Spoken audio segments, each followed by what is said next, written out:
Hello, hello, hello, hello, everybody. I hope everybody's having a good day, a good night, whatever time zone it is for you. I have finally gotten good enough rest, so we should be able to stream tonight without any issues. Don't worry, Leo, I got you. I will spell that sticky properly for you. Tonight, we're going to be reading, The Count of Monte Cristo. So, unfortunately, Leo, there's going to be a lot of yapping because I'm going to be reading.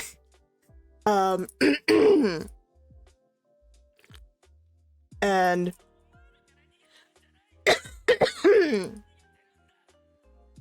sorry. We are going to be doing... We're going to be continuing with our vocal training, but we will be taking breaks from it here and there. Because, this is a long-ass book. We're gonna be here a while. We're definitely not gonna finish it in one stream, but we're gonna at least get through, chapter 1, or chapter 1 or 2.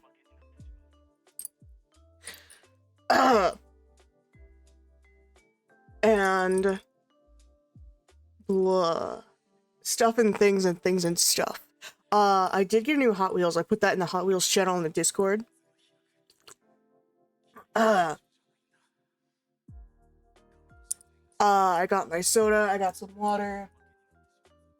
We are all set to do what we need to do. And we have a new scene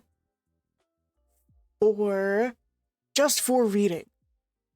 I set up a new thing. I hope everybody liked the new start screen intro. I changed the background of it. I liked it a lot. The BRB screen. That's loud. That was loud. The BRB screen also has it, and the raid screen also has it. I hope everybody enjoyed that one. Okay. Let me get Fire Alpaca open so we can make those stickies first. Give me just a second. I'm switching some things around here.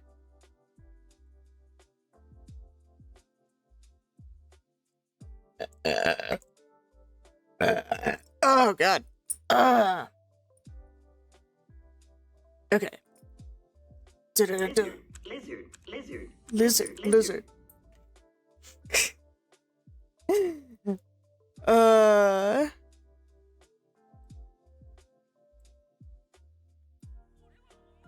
I have a feeling this is gonna be a recurring theme.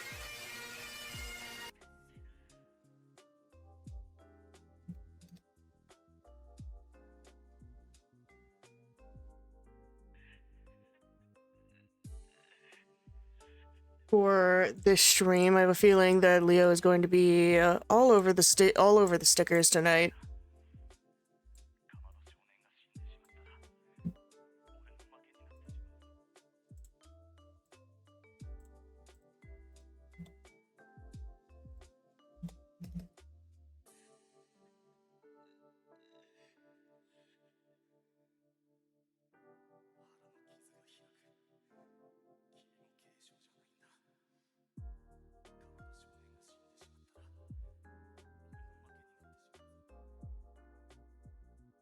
Oh wait, no, not this one yet. This one.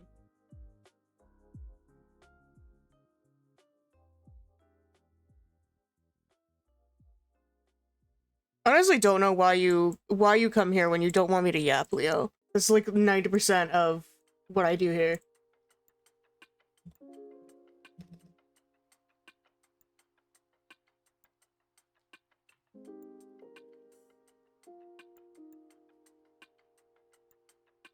Like, that's kind of my entire job, is just yapping.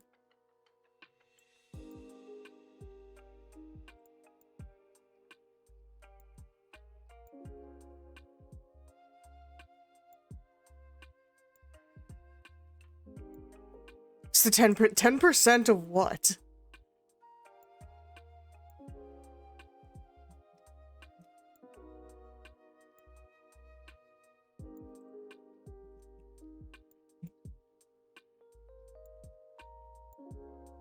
The 10% that I'm not talking. I see. I see. You just like me because I'm a pretty face, huh?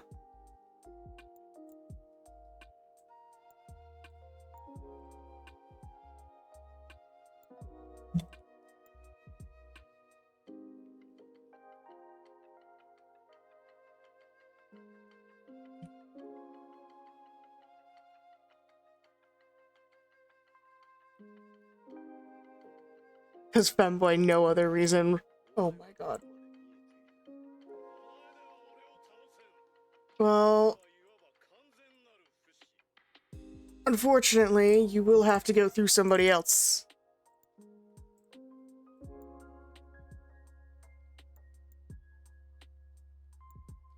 But, for now, I will allow it.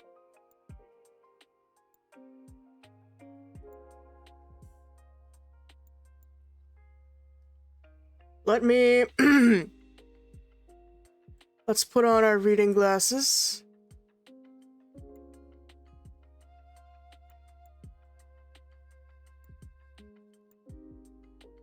There we go, that's better. Now I can read. Oh no, wait a minute, where's my table?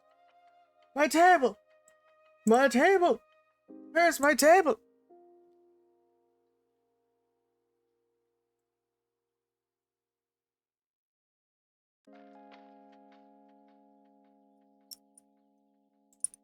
Where's my table? Un momento, I must find my table. Ah, yes. My table.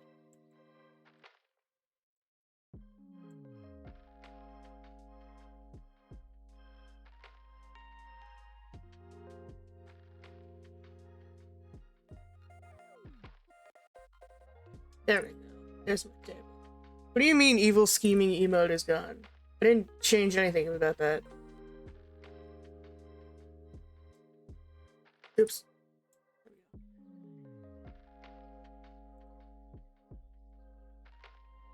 Oh, wait, what the fuck? Wait a second, hold on. My table was right here all along? It was. My table was here all along. What happened to my table?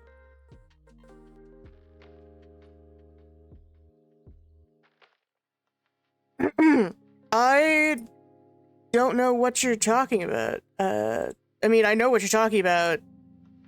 I don't know why it's gone. Give me a second. What the fuck? Where did it go? Give me a second, I'll look into this. Give me a quick second. No, we're gonna look into this.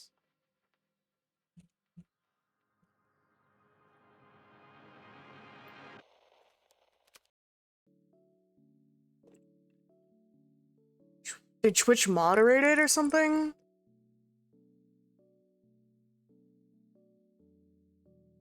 What the hell?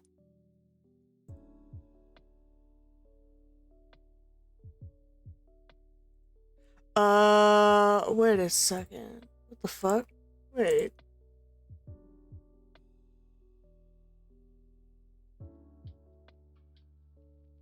Is that why? Give me a second. Give me a second here.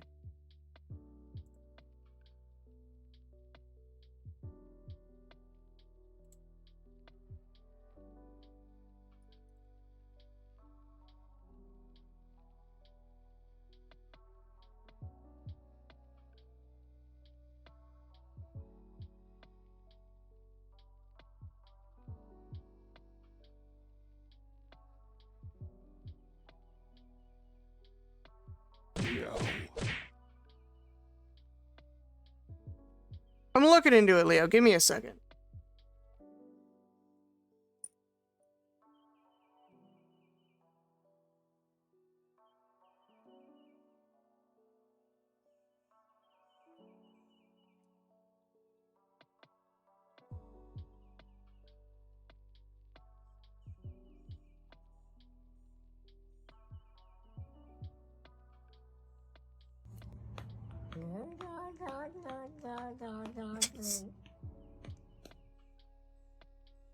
Let me see. I'm trying to figure this out because it's something ain't right here.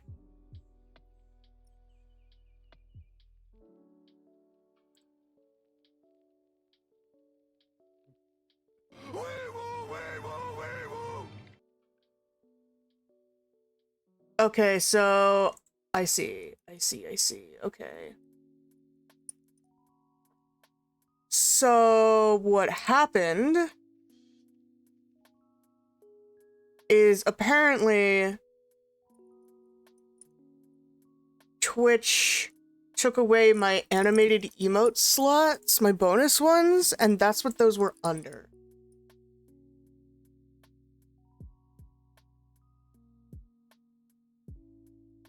And I don't know how to get access to those again.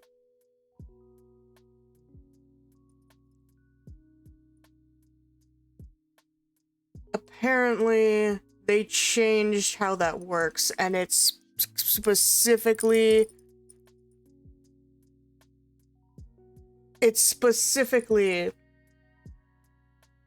like makes it so if you don't use their overlay thing, you don't get those bonus emotes. But I tried turning it back on, and it's not giving it to me.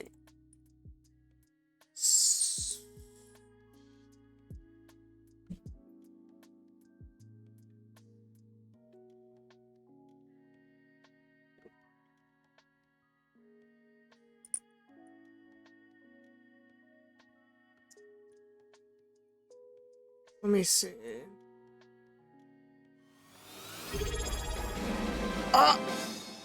Grim! Grim, thank you for the sub! Thank you for 8 months! Happy 8 months, man! Thank you so much! Why the hell did... Why is my emotes not working? God, thanks! Thanks, Leo. Thanks. Why is this not working? I genuinely... This is a load of barnacles. Okay, yeah, no, it's not giving it. It's not gonna give it to me.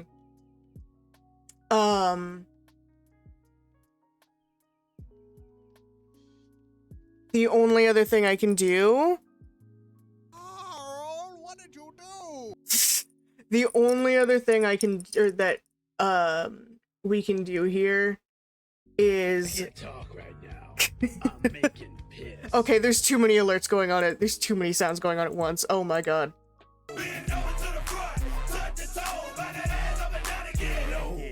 Why was my volume up so loud? Oh god. Okay.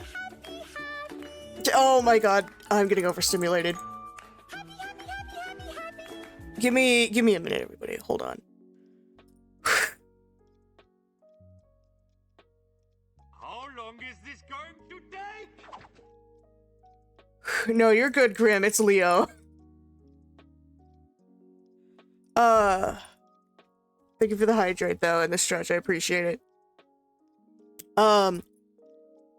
Apparently, the only thing that we can really do here, unless I'll have to figure the rest of it out off stream.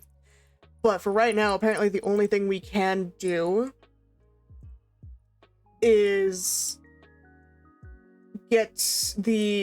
unlock more animated emote slots with subscriber points. So I would have to have 10 subscriber points to get an extra emote slot to put that one back in.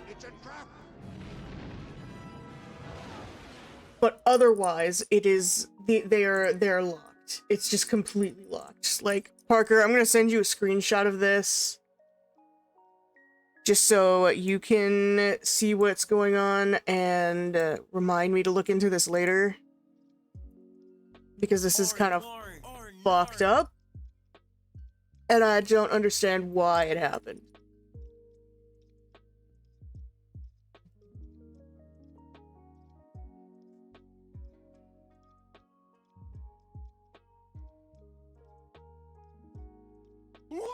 kind of place is this?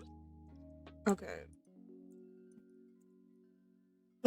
So unfortunately, let me stretch. Uh, ah,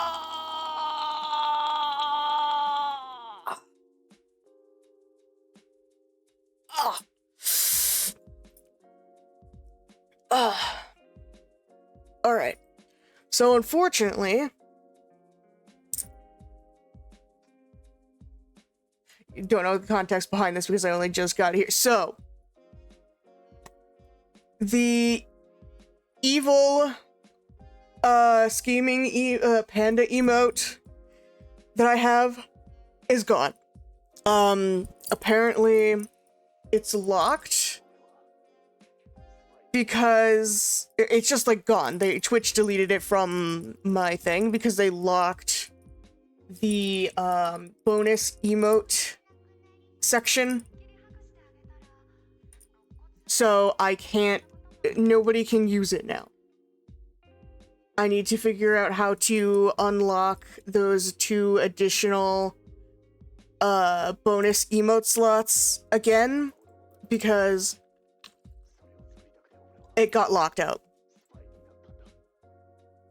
But that's something that I'm going to do after stream, off stream, because I'm not sure what I can do about it because I tried toggling the Twitch overlay back on and it didn't do anything. So just that's why I sent you the screenshot, just so you have that and I can remember to look into it later.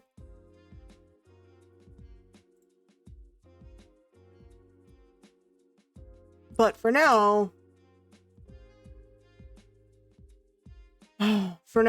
we have reading.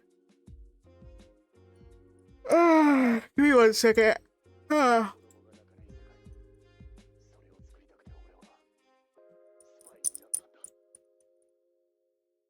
I do agree, that is one of my best emotes, and I'm actually really pissed off that they got rid of it.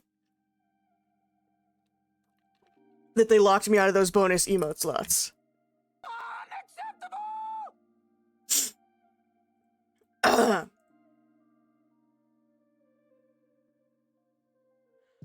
But for now, let's get into reading. Let me adjust this window cap or this browser thing really quickly because what the fuck happened? What the fuck happened to my overlay? Legitimately, what the fuck happened here? 3 hours later. Sorry, we got scuff, everybody. Give me a second.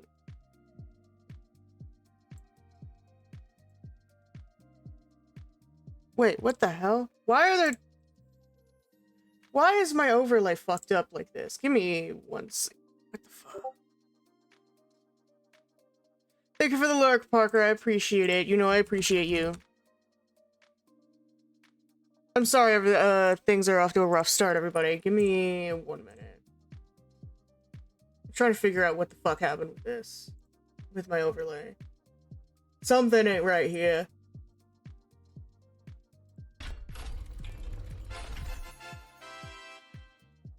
Leo, thank you for the bit drop sticker. Appreciate it. Where is my fucking... There it is. Overlay. Thank you for the second bit drop sticker, Leo.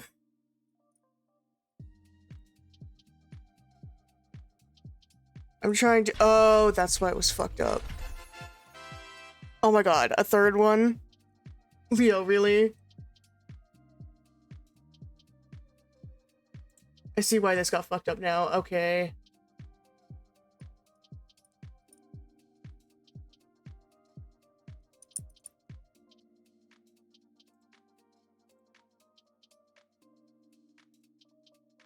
Give me a second, everybody. We're gonna remake this overlay real quick.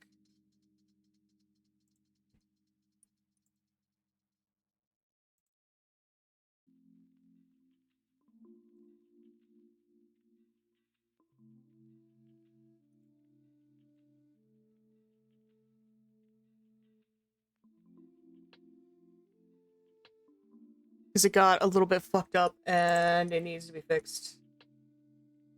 I didn't notice that it got fucked up before. And now it's throwing me off.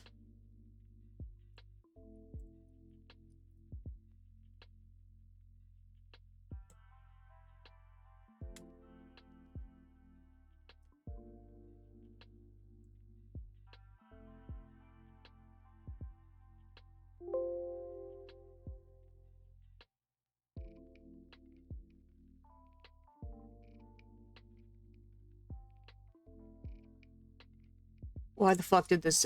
Why did this do this to me? How could this happen to me?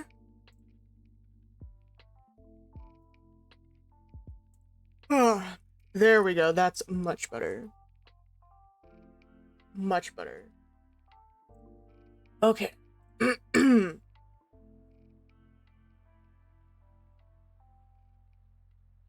The browser is still fucked up. Why did this happen? Why is this happening? I am going to riot. I'm going to riot. I swear to God. No. There we go. Okay. Now we can finally get to the book.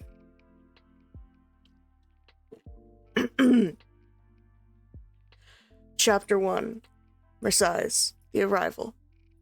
On the 24th of February, 1815, the lookout at Notre Dame de la Garde signaled the Three-Master, the Pharaon from Smyrna, Trieste, and Naples. As usual, a pilot put off immediately, and rounding the Chateau d'If, got on board the vessel between Cape Morgia and Rion Island. Sorry, a lot of this is French, and I can't read French. Immediately, and according to custom, the ramparts of Fort Saint-Jean were covered with spectators. It is always an event in Marseilles for a ship to come into port, especially when this ship, like the Pharaon, had been built, rigged, and laden at the older Fosse docks and belongs to an owner of a city. Books are bad, they rot your brain. Please. No, I'm reading a book.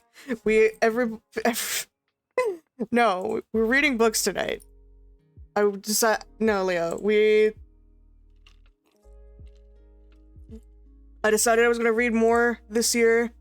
I figured we might as well do it on stream. Saturdays are for reading.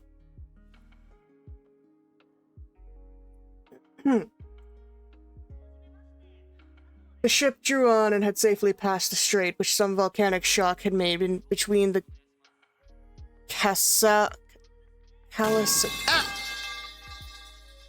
Thanks, Leo. How the fuck do you pronounce this? Calisarine. What the fuck word is that? What? Hold on, we're looking this up. What the fuck?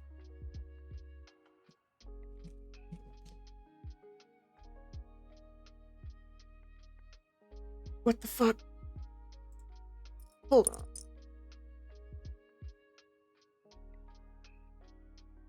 What the fuck is this?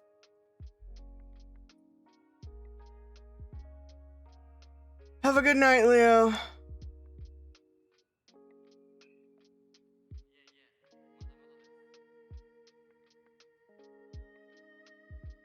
What the fuck is this? Okay, do I just not get a definite? Okay, whatever. The ship drew on and had safely passed the strait, which some volcanic shock has made between the Calisarine and Jaros Islands. It doubled Pomague and approached the harbor under topsails, jib, and spanker, but so slowly and sedately that the idlers, with that instinct which is the forerunner of evil, asked one another what misfortune could have happened on board. However, those experienced in navigation saw plainly that if any accident had occurred, it was not the vessel herself, for she bore down with all the evidence of being skillfully handled. The anchor, a cockbill, the jib boom guys already eased off, and the standing by the side of the pilot, who was steering the Pharaon toward the narrow entrance of the inner port, was a young man who, with activity and vigilant eye, watched every motion of the ship and repeated each direction of the pilot. The vague disquietude which prevailed among the spectators had so much affected one of the crowd that he did not await the arrival of the vessel in harbor, but jumping into a small skiff desired to be pulled alongside the Pharaon, which he reached as she rounded the La Réserve basin. When the young man on board saw this person approach, he left his station by the pilot and, hat in hand, leaned over the ship's bulwarks.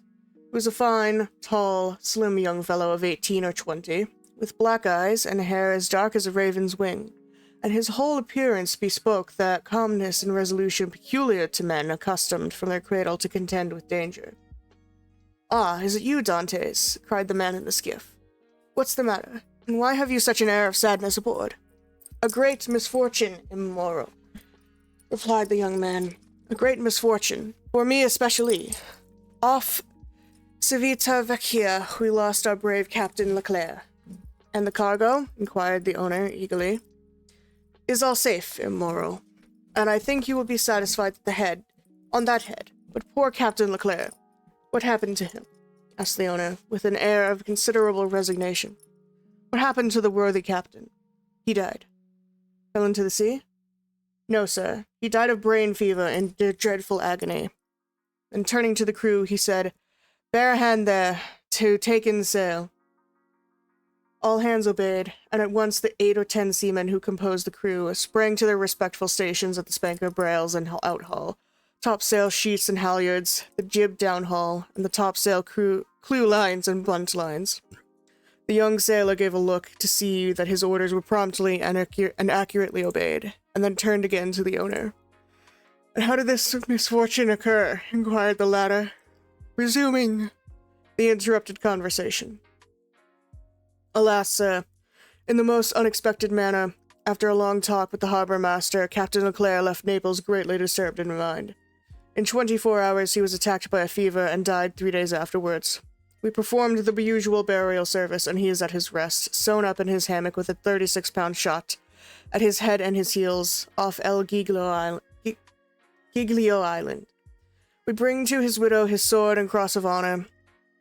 It was worthwhile, truly," added the young man with a melancholy smile, "to make war against the English for 10 years, and to die in his bed at last, like everybody else."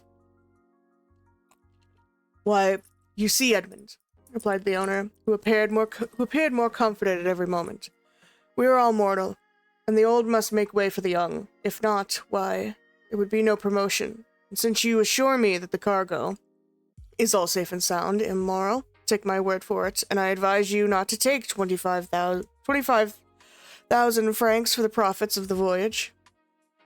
Then, as they were just passing the round tower, the young man shouted, "Stand by there to lower the topsails and jib, brail up the spanker." The order was executed as promptly as it would have been on board a man-o'-war. "Let go and clew up!" At this last command, all the sails were lowered, and the vessel moved almost imperceptibly onwards. "Now, if you will come aboard, immoral," said Dantes, observing the owner's impatience. "Here is your supercargo, Danglers, coming out of his cabin, who will furnish you with everything particular. As for me, I must look after the anchoring and dress the ship in mourning." The owner did not wait for a second invitation. He seized a rope, which Dantes flung it to him, and with an activity that would have been done to credit to a sailor, climbed up the side of the ship, and while the young man, going to his task, left the conversation to Danglers, who now came towards the owner. He was a man of 25 or 26 years of age, of unprepossessing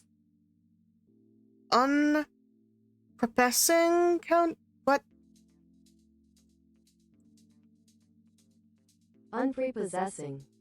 In addition to his of unprepossessing countenance.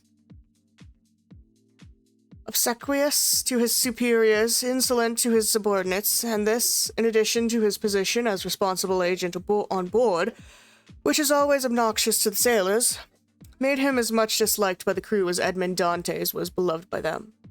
"Well, immoral," said Danglers, "you have heard of the misfortune that has befallen us." Yes. Poor Captain Leclerc. He was a brave and honest man."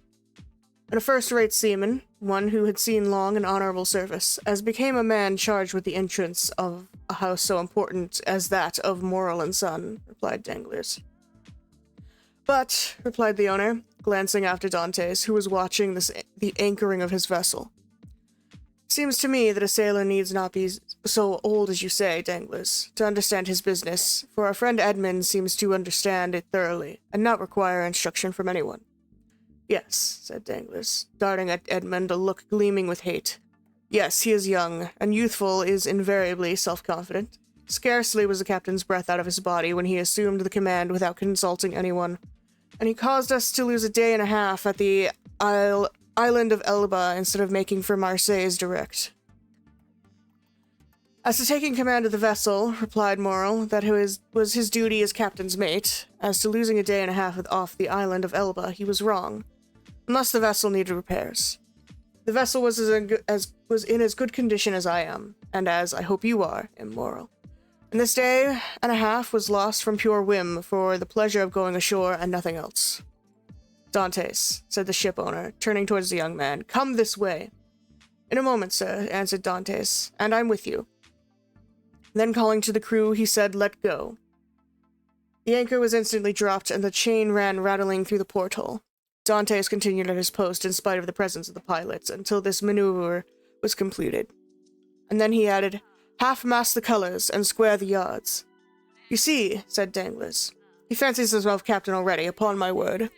And so, in fact, he is, said the owner. Accept your signature and your partner's, immoral. And why should he not have this? Asked the owner. He is young, it is true, but he seems to me a thorough seaman and full of experience. A cloud passed over Danglars' brow. Your pardon, immoral, said Dantes, approaching. The vessel now rides at anchor, and I am at your service. You hailed me, I think? Danglars retreated a step or two. I wish to inquire why you stopped at the island of Elba. I do not know, sir. It was to fulfill the last instructions of Captain Leclerc, who, when dying, gave me a packet for Marshal Bertrand. Then did you see him, Edmund? Who? The Marshal. Yes. Morrill looked around him, and then, drawing Dantes on one side, he said suddenly, and how is the Emperor? Very well, as far as I could judge from the sight of him. You saw the Emperor, then? He entered the Marshal's apartment while I was there. And you spoke to him? Why, it was he who spoke to me, sir, said Dantes with a smile. And what did he say to you? Asked me questions about the vessel, the time she left Marseilles, the course she had taken, and what was her cargo. I believe if she had not been laden and I had been her master, he would have bought her. But I told him I was only mate, and that she belonged to the firm of Morrill and Son. Ah, yes, he said. I know them. The Morrills have been ship owners from father to son, and there was a Morrill who served in the same regiment with me when I was in garrison at Valence. Pardieu! And that is true, cried the owner, greatly delighted. And that was Policar Morrill, my uncle, who was afterwards a captain. Dantes, you must tell my uncle that the Emperor remembered him, and you will see it will bring tears into the old soldier's eyes. Come, come, continued he, patting Edmund's shoulder kindly. You did very right, Dantes, to follow Captain Leclerc's instructions and touch at Elba. Although if it were known that you had conveyed a packet to the Marshal and had conversed with the Emperor, it might bring you into trouble. How could that bring me into trouble, sir? Asked Dantes. For I did not even know of what I was the bearer, and the Emperor merely made such inquiries as he would of the first comer. But pardon me, here are the health officers and customs inspectors coming alongside. And the young man went to the gangway. As he departed, Danglars approached and said, Well, it appears that he has given you satisfactory reasons for landing at Porto Ferraro? Yes, most satisfactory, my dear Danglars. Well, so much the better, said the supercargo, for it is not pleasant to think that a comrade has not done his duty. Dantes has done his, replied the owner, and that is not saying much. It was Captain Leclerc who gave orders for this delay. Talking of Captain Leclerc, has not Dantes given you a letter from him? To me? No. Was there one? I believe that, besides the packet, Captain Leclerc confided a letter to his care. Of what packet are you speaking, Danglars? Why, that which Dantes left at Port Ferraro. How do you know he had a packet to leave at Porto Ferraro? Danglars turned very red. I was passing close to the door of the captain's cabin, which was half open, and I saw him give the packet and letter to Dantes. He did not speak to me of it, replied the ship owner, but if there had been any letter, he will give it to me. Danglars reflected for a moment. Then, Immoral, I beg of you, said he, not a word to Dantes on the subject. I may have been mistaken. At this moment the young man returned. Danglars withdrew. Well, my dear Dantes, are you now free? Inquired the owner. Yes, sir. You have not been long detained. No, I gave the custom house officers a copy of our bill of lading, and as to the other papers, they sent a man off with the pilot to whom I gave them. Then you have nothing more to do here? No. Everything is all right now. Then you can come and dine with me.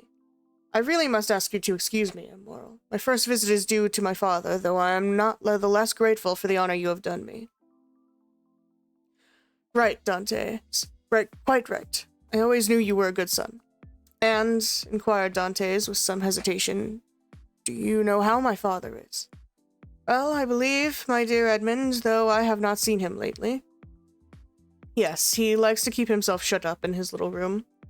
That proves, at least, that he has wanted for nothing during your absence. Dantes smiled.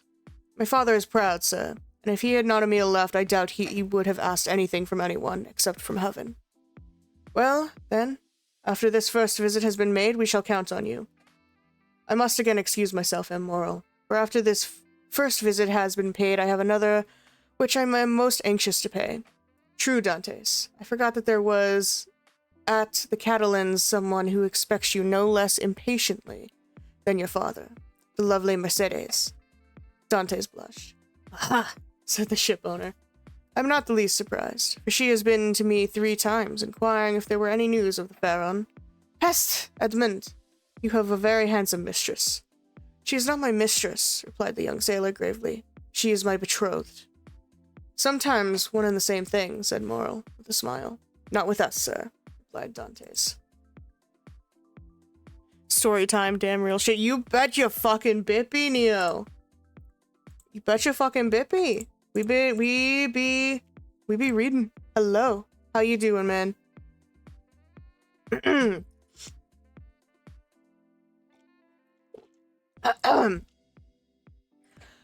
Well, my dear Edmund, continued the owner. Don't let me detain you. You have managed my affairs so well that I ought to allow you all the time you require for your own. Do you want any money? No, sir, I have all my pay to take, nearly 3 months' wages. You're a careful fellow, Edmund. Say I have a poor father, sir. Yes, I know how good a son you are, so now hasten away to see your father. I have a son too, and I should be very wroth with those who detained him from me after a 3 months' voyage. Can I have your leave, sir? Yes, if you have nothing more to say to me. Nothing. Captain Leclerc did not, before he died, give you a letter for me? He was unable to write, sir, but that reminds me that I must ask your leave of absence for some days. To get married? Yes, first, and then go to Paris. It'd be real just like story time. Fair enough, man. Yeah, no, the poll landed on Counts of Monte Cristo. We're not too far into chapter 1.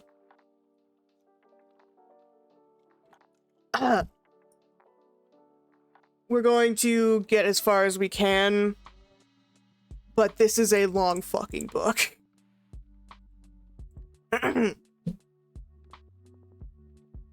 Very good. Have what time you require, Dantes. It will take quite 6 weeks to unload the cargo, and we cannot get you ready for sea until 3 months after that. Only be back again in 3 months, for the Pharaon, added the owner, patting the young sailor on the back. Cannot sail without her captain. Without her captain, cried Dantes, his eyes sparkling with animation. Pray mind what you say, for you are touching on the most secret wishes of my heart.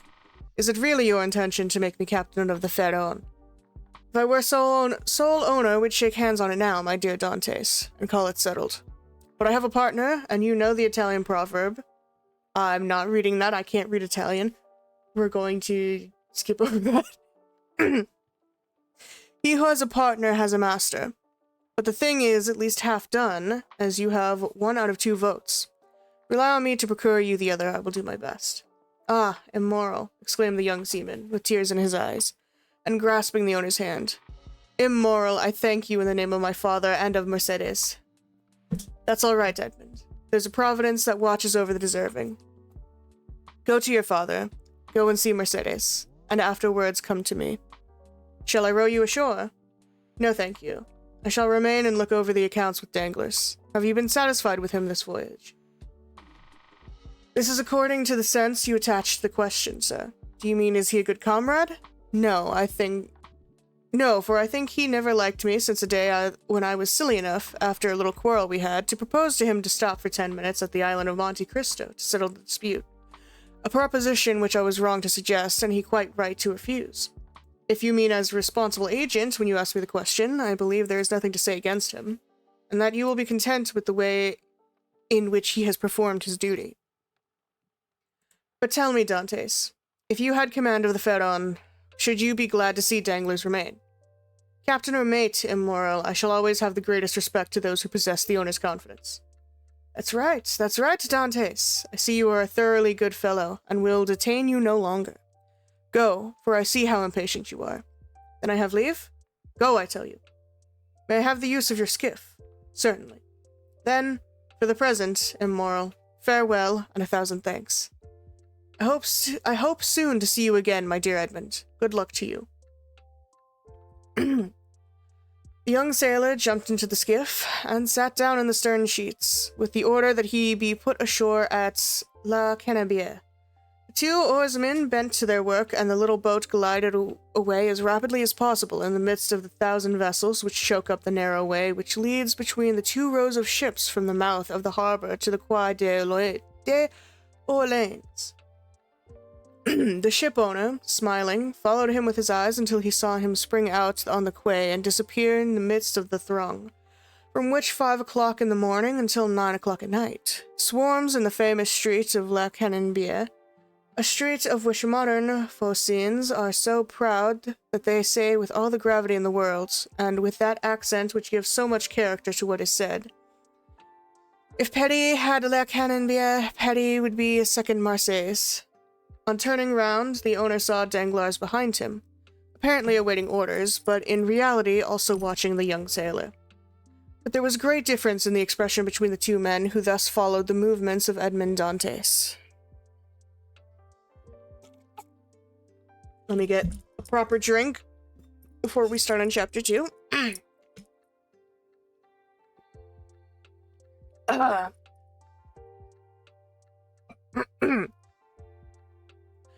Chapter 2. Father and Son. We will leave Danglars struggling with the demon of hatred, and endeavoring to insinuate in the ear of the ship power some evil suspicions against his comrade, and follow Dantes, who, after having traversed La Canebière, took the Rue des Noailles, and entering a small house on the left of the Allées des Melhans, rapidly ascended 4 flights of a dark staircase. Holding the ball-stone with one hand, while with the other he repressed the beatings of his heart, and paused before a half-open door, from which he could see the whole of a small room. The room was occupied by Dante's father. The news of the arrival of the Pharaon had not yet reached the old man, who, mounted on a chair, was amusing himself by training with trembling hand the nostrums and sprays of clematis that clambered over the trellis at his window. Suddenly, he felt an arm thrown around his body, and a well-known voice behind him exclaimed, "Father! Dear father!" The old man uttered a cry and turned around. Then, seeing his son, he fell into his arms, pale and trembling. "What ails you, my dearest father? Are you ill?" inquired the young man, much alarmed. No, my dear Edmund. My boy, my son. No, I did not expect you. And joy... Neo, thank you for the gift sub! Neo Chaos 55T gifted a tier 1 sub to SSAPENA11. Thank you for the gift sub, Neo. I appreciate it. Hello, Sian! Hello, Sian! How you doing? We are reading The Count of Monte Cristo!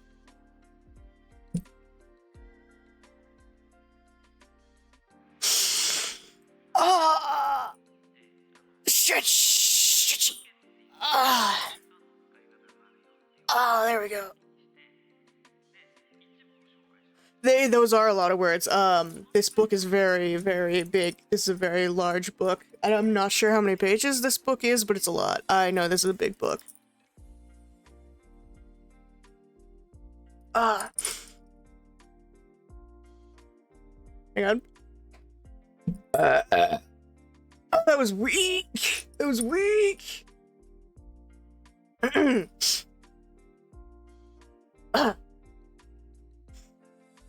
No, no, my dear Edmund. My boy, my son. No. But I did expect you, and joy, the surprise of seeing you so suddenly. Ah, I feel as if I was going to die. Come, come, cheer up, my dear father. 'Tis I, really, I. They say joy never hurts, and so I came to you without any warning. Come now, do smile, instead of looking at me so solemnly. Here I am back again, and we are going to be happy.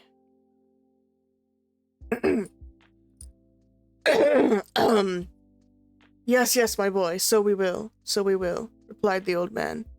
But how shall we be happy? Shall you never leave me again? Come, tell me all the good fortune that has befallen you. Count of Monte Cristo. Count of Monte Cristo. No, no, Neo. Neo.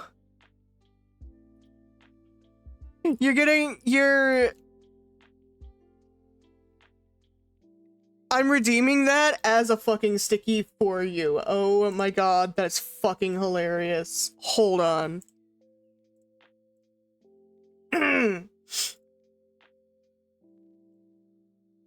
No, that's too fucking funny. You can't just fucking drop that and expect me not to fucking laugh my ass off at that. What the fuck, man?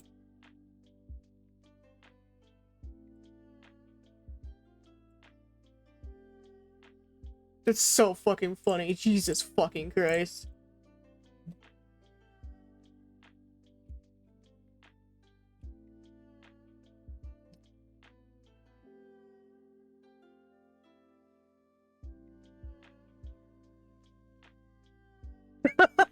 Aqua, you want me to Aqua, why did you redeem it with Neo's username on it? Count of Monty Python and the Goblet of Beer I stole from my neighbor.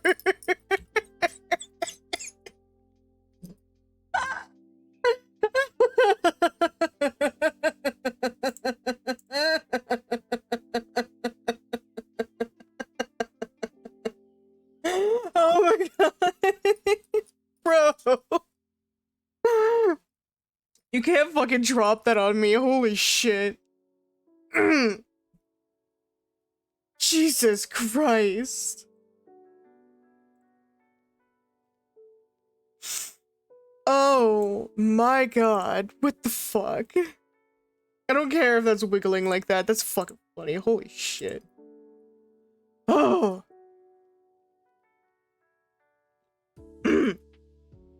Also, it's like really hard for me to keep up my deeper voice when I'm reading this for some reason. So if I'm slipping, that's why. This is like, it's really hard to do this and read at the same time. I don't know why. But I'm gonna be honest, that's probably for the best. I genuinely don't think I would be able to read all of this and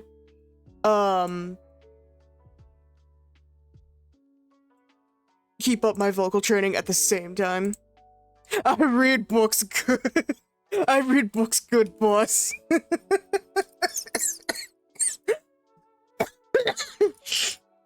Holy shit. I mean, I do read books good. But that's here nor there.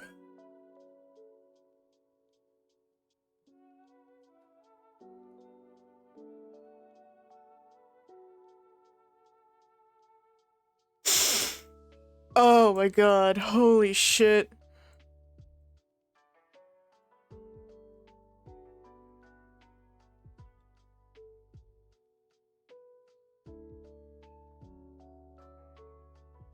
Jesus Christ.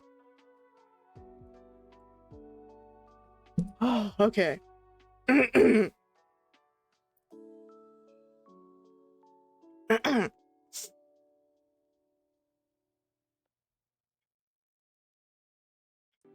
Looks good. What? What? Aqua, what the fuck? What? What? Dude, what the fuck is... What the fuck does that mean? The fuck does that mean?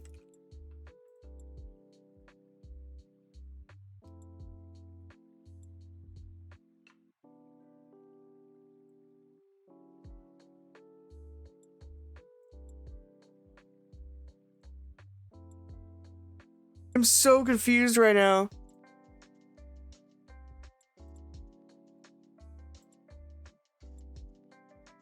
So fucking confused. You have no goddamn clue.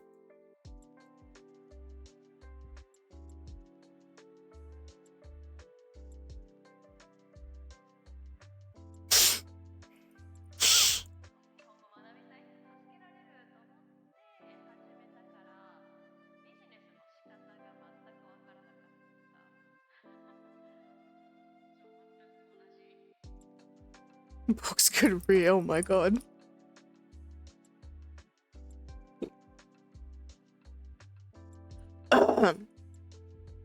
Okay. God forgive me, said the young man, for rejoicing at happiness derived from the misery of others, but heaven knows I did not seek this good fortune. It has happened, and I really cannot pretend to lament it.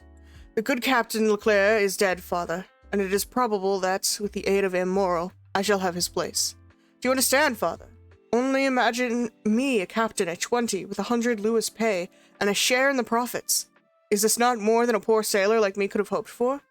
Yes, my dear boy, replied the old man, it is very fortunate. Well then, with the first money I touch, I mean you to have a small house, with a garden in which to plant clematis, nasturtiums, and honeysuckle. But what ails you, father? Are you not well? 'Tis nothing, nothing. It will soon pass away. And as he said so, the old man's strength failed him, and he fell backwards. Come, come, said the young man. A glass of wine, father, will revive you. Where do you keep your wine? No, no, thanks. You need not look for it. I do not want it, said the old man. Yes, yes, father. Tell me where it is. And he opened 2 or 3 cupboards. It is no use, said the old man. There is no wine. What? No wine? Said Dantes, turning pale. Then looking alternatively at the hollow cheeks of the old man and the empty cupboards. But no wine. Have you wanted money, father? I want nothing, now that I have you, said the old man. Yet, stammered Dantes, wiping the perspiration from his brow. Yet I gave you 200 francs when I left, 3 months ago. Yes, yes, Edmund, that is true. But you forgot at that time a little debt to our neighbor, Caderus. He reminded me of it, telling me if I did not pay for you, he would be paid by Immoral, and so, you see, lest he might do you an injury. Well, why, I paid him. But, cried Dantes, it was 140 francs I owed Caderus. Yes, stammered the old man. And you paid him out of the 200 francs I left you. The old man nodded. So you have lived for 3 months on 60 francs, muttered Edmund. You know how little I require, said the old man. Heaven pardon me, cried Edmund, falling on his knees before his father. What are you doing? You have wounded me to the heart. Never mind it, for I see you once more, said the old man. And now it's all over. Everything is all right again. The cat's meowing loudly. Glass of wine revives, but a glass of beer encouraged me to steal my neighbor's basement freezer, which saves me buying a basement freezer. Bro, what the fuck? Oh, that is some... Hi, Grave. Yeah, how you doing? Fuck off.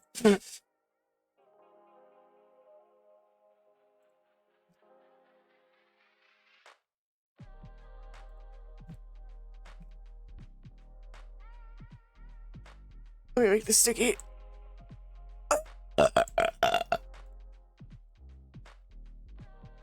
How you doing, Grave? we're like halfway, I think about like halfway through chapter 2 of the book.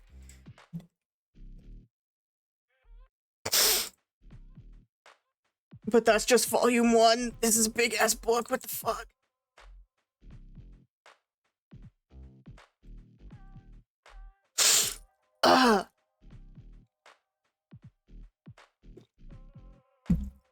If you want to listen in, I will be here, obviously. I also apologize to everybody for my very bad pronunciation of French words. I'm not French. I don't touch the French.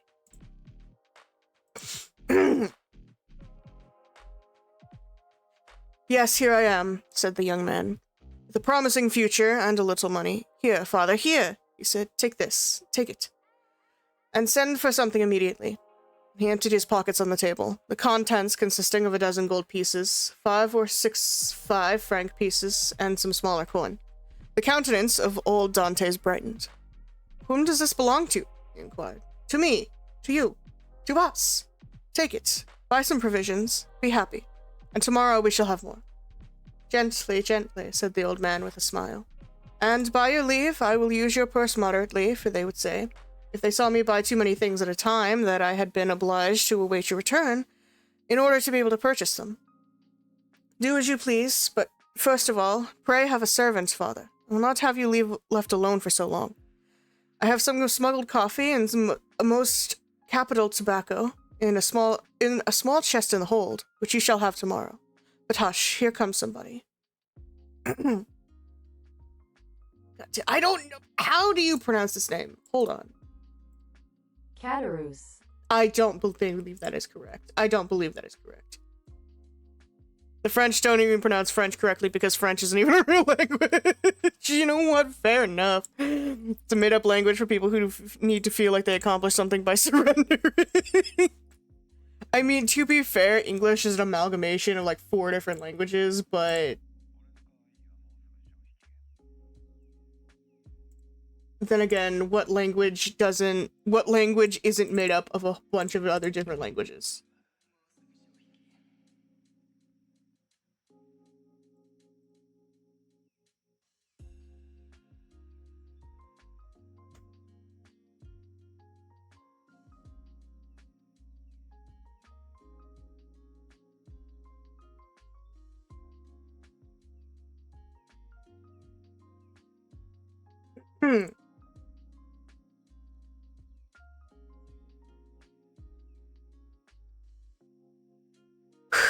We have ads starting in about 40 seconds, so we will take a short break.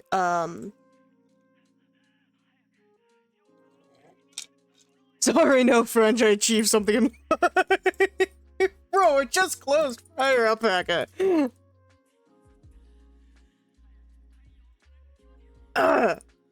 Holy shit.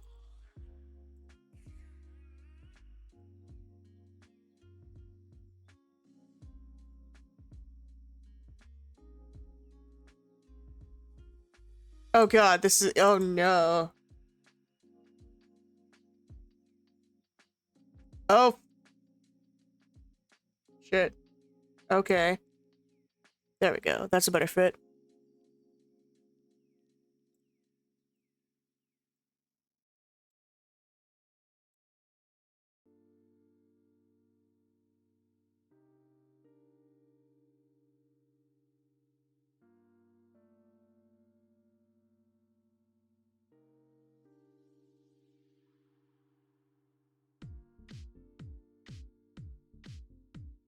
Look, Rebel is good at French. It says it right there.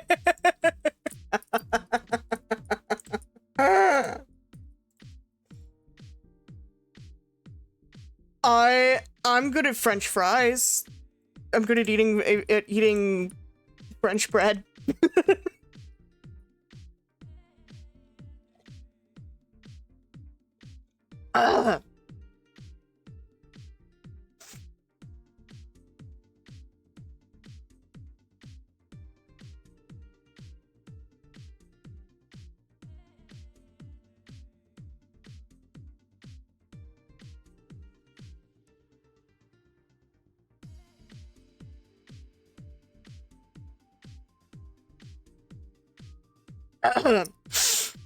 Okay. We're gonna stretch. We're gonna stretch. We need to stretch. Ah. Ah.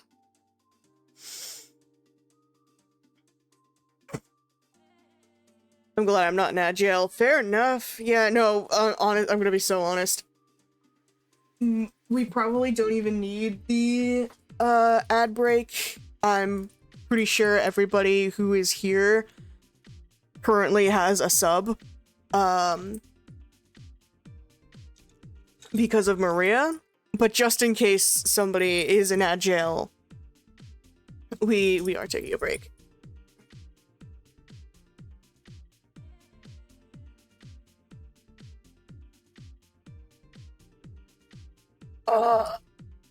Make sure to stretch or get a drink if you haven't, everybody.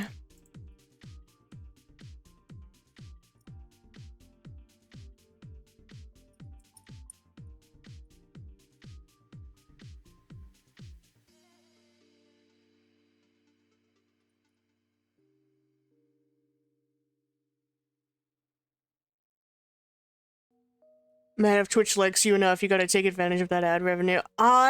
Twitch does not like me that much. I get like, I believe it's like 4 cents an hour off of ad rev.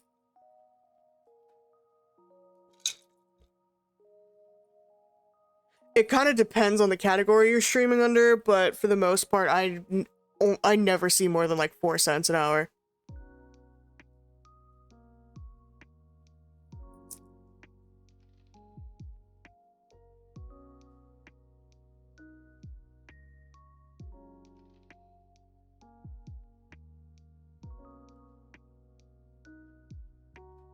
Like Twitch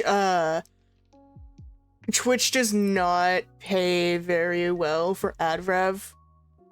If I wanted to do stuff for ad rev, I would go to YouTube, but I'm not monetized on YouTube.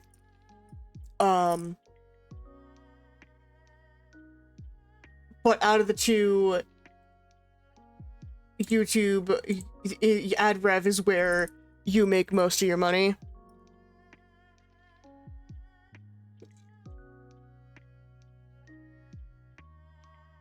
Yeah, no, YouTube does not really like their creators. Unfortunately, they pay better though. Hello, Bun! How you doing? I hope you and Voldy are doing well. It's been a while. Was banned there initially and got into a huge fight. Fair enough. I was banned once on YouTube, and that was for uploading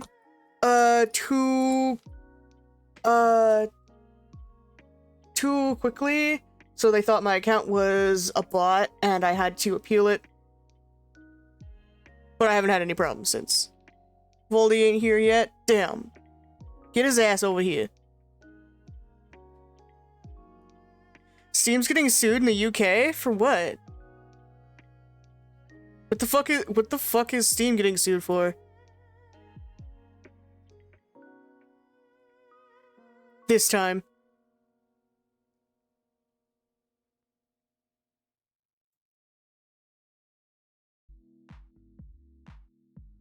I am a monopoly? What the fuck?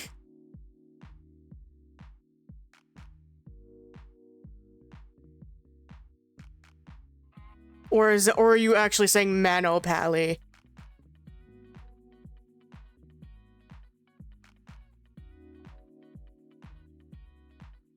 And because the prices are unfair. Yeah. Still stupid either way, but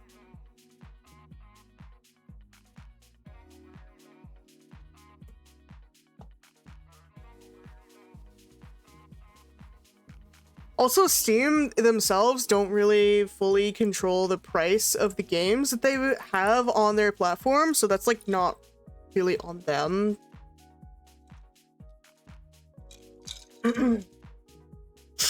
But welcome in, Bun, regardless.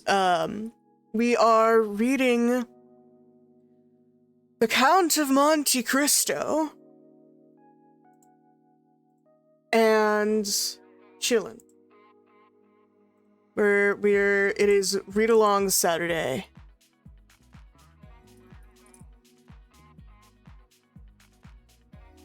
We're reading the book, The Count of Monte Cristo. We are on somewhere in chapter 2. It's a very old book.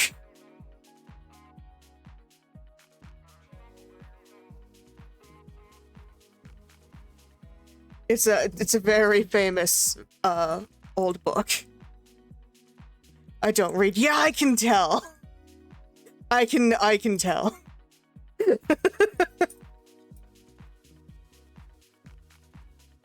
Fortunately for everybody here, I'm doing the reading. Welcome to Read Along Saturday. But now that ads are over,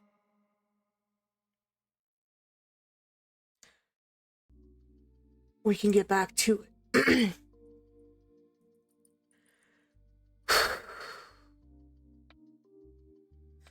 'Tis Caderousse who has heard of your arrival, and no doubt comes to congratulate you on your fortunate return.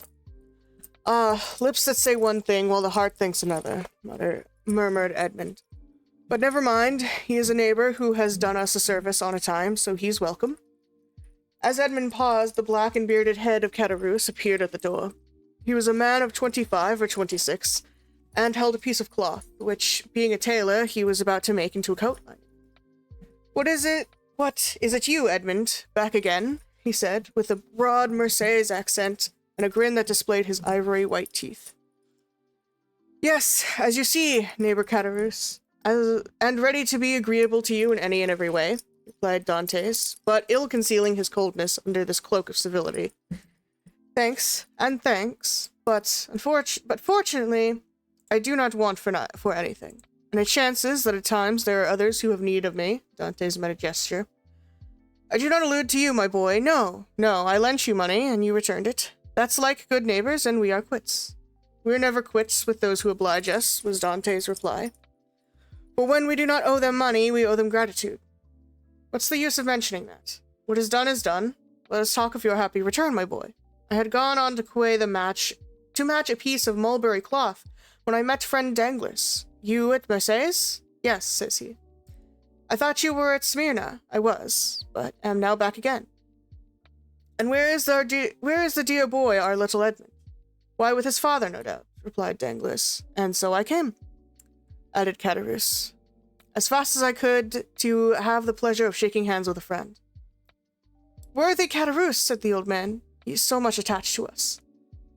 Yes, to be sure I am. I love and esteem you, but honest folks are so rare. But it seems you have come back rich, my boy, continued the tailor, looking askance at the handful of gold and silver which Dantes had thrown on the table. The young man remarked the greedy glance which shone in the dark eyes of his neighbor. He said negligently. This money is not mine. I was expressing to my father my fears that he had wanted many things in my absence, and to convince me he emptied his purse on the table. Come, father, added Dantes. Put this money back in your box, unless neighbor Caderousse wants anything, and in that case it is at his service. No, my boy, no, said Caderousse. I am not in any want. Thank God, my living is suited to my means. Keep your money. Keep it, I say. One never has too much, but at the same time, my boy, I'm obliged by your offer, as if I took advantage of it. It was offered with goodwill, said Dantes. No doubt, my boy, no doubt. Well, you stand well with Immoral, I hear, you insinuating dog, you. Immoral has always been exceedingly kind to me, replied Dantes. Then you were wrong to refuse to dine with him. What, did you refuse to dine with him? Said old Dantes. And did he invite you to dine? Yes, my dear father, replied Edmund, smiling at his father's astonishment at the excessive honor he paid to his son. Why did you refuse, my son? Inquired the old man. That I might sooner see you again, my dear father, replied the young man. I was most anxious to see you. But it must have vexed him moral good, worthy man, said Caderousse. And when you were looking forward to be captain, it was wrong to annoy the owner. But I explained to him the cause of my refusal, replied Dantes. And I hope he fully understood it. Yes, but to be captain, one must do a little flattery to one's patrons. I hope to be captain without that, said Dantes. So much the better, so much the better. Nothing will give greater pleasure to all your old friends, and I know one down there behind the St. Nicholas Citadel who will not be sorry to hear it. Mercedes, said the old man. Yes, my dear father, and with your permission, now I have seen you, and know you are well and have all you require, I will ask your consent to go and pay a visit to the Catalans. Go, my dear boy, said old Dantes, and heaven bless you and your wife, as it has blessed me and my son. His wife, said Caderousse. Why, how fast you go on, Father Dantes. She is not his wife yet, as it seems to me. No, but according to all probability, she soon will be, replied Edmund. Yes, yes, said Caderousse, but you were right to return as soon as possible, my boy. And why? Because Mercedes is a very fine girl, and fine girls never lack followers. She particularly has them by dozens. Really? Answered Edmund, with a smile which had in it traces of slight uneasiness. Ah, his father.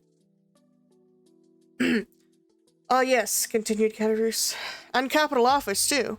But you know you will be captain, and who could refuse you then? Meaning to say, replied Dantes, with a smile which but ill concealed his trouble, that if I were not a captain— said Caderousse, shaking his head. Come, come, said the sailor. I have a better opinion than you of women in general, and of Mercedes in particular, and I am certain that, captain or not, she will remain ever faithful to me. So much the better, said Caderousse. When one is going to be married, there is nothing like implicit confidence. But never mind that, my boy. Go and announce your arrival, and let her know all your hopes and prospects.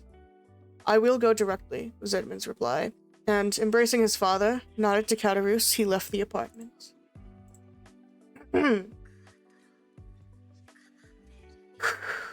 Caderousse lingered for a moment, and taking leave of old Dantes, he went downstairs to rejoin Danglars, who awaited him at the corner of the Rue Senac. Well, said Danglars, did you see him? I have just left him, answered Caderousse. Did he allude to his hope of being captain? He spoke of it as a thing already decided. Indeed, said Danglars. He is in too much of a hurry, it appears to me. Why, it seems M. Morrel has promised him the thing. So that he is quite elated about it. Why, yes, he is actually insolent over the matter. Has already offered me his patronage, as if he were a grand personage, and Pro offered me a loan of money, as though he were a banker. Which you refused, most assuredly, though I might easily have accepted it, for it was I who put into his hands the first silver he ever earned. But now M. Dantes has no longer any occasion for assistance. He is about to become a captain. Pah, said Danglars, he's not one yet. Ma foi! What? I'm not— that's French, fuck it. It will be as well as if he is not, answered Caderousse. For if he should be, there will be really no speaking to him. If we choose, replied Danglars, he will remain what he is, and perhaps even become even less than he is. What do you mean? Nothing. I was speaking to myself. And is he still in love with the Catalane? Over head and ears, but unless I am mistaken, there will be a storm in that quarter. Explain yourself. Why should I? It is more important than you think, perhaps. Do you not like Dantes? I never like upstarts. Then tell me all you know about the Catalane. I know nothing for certain, only I have seen things which induce me to believe, as I told you, that the future captain will find some annoyance in the vicinity of the Vieille's infirmaries. What have you seen? Come, tell me. Well, every time I have seen Mercedes come into the city, she has been accompanied by a tall, strapping, black-eyed Catalan, with red complexion, brown skin, and fierce air, whom she calls cousin. Really? And you think this cousin pays her attentions? I only suppose so. What else can a strapping chap of 21 mean with a fine wench of 17? And you say that Dantes has gone to the Catalans. He went before I came down. Let us go the same way. We will stop at Le Reserve, and we can drink a glass of La Malgue whilst we wait for news. Come along, said Caderousse. But you pay the score. Of course, replied Danglars. And going quickly to the designated place, they called for a bottle of wine and 2 glasses. That's French, had seen Dantes pass not 10 minutes before, and assured that he was at the Catalans. They sat down under the budding foliage of the planes and sycamores, in the branches of which the birds were singing their welcome to one of the first days of spring.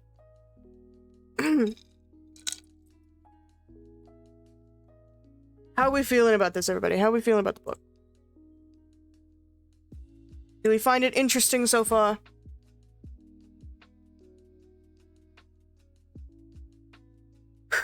I feel like this is one of them books that is going to take a while to pick up traction.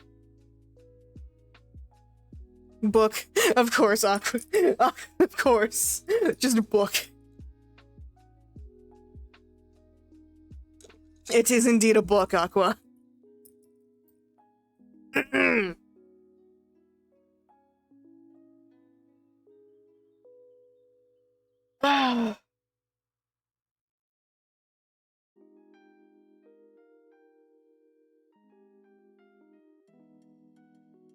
Need to switch my drinks around.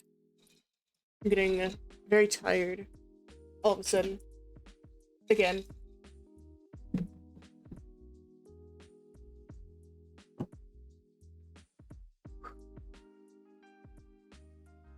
Okay.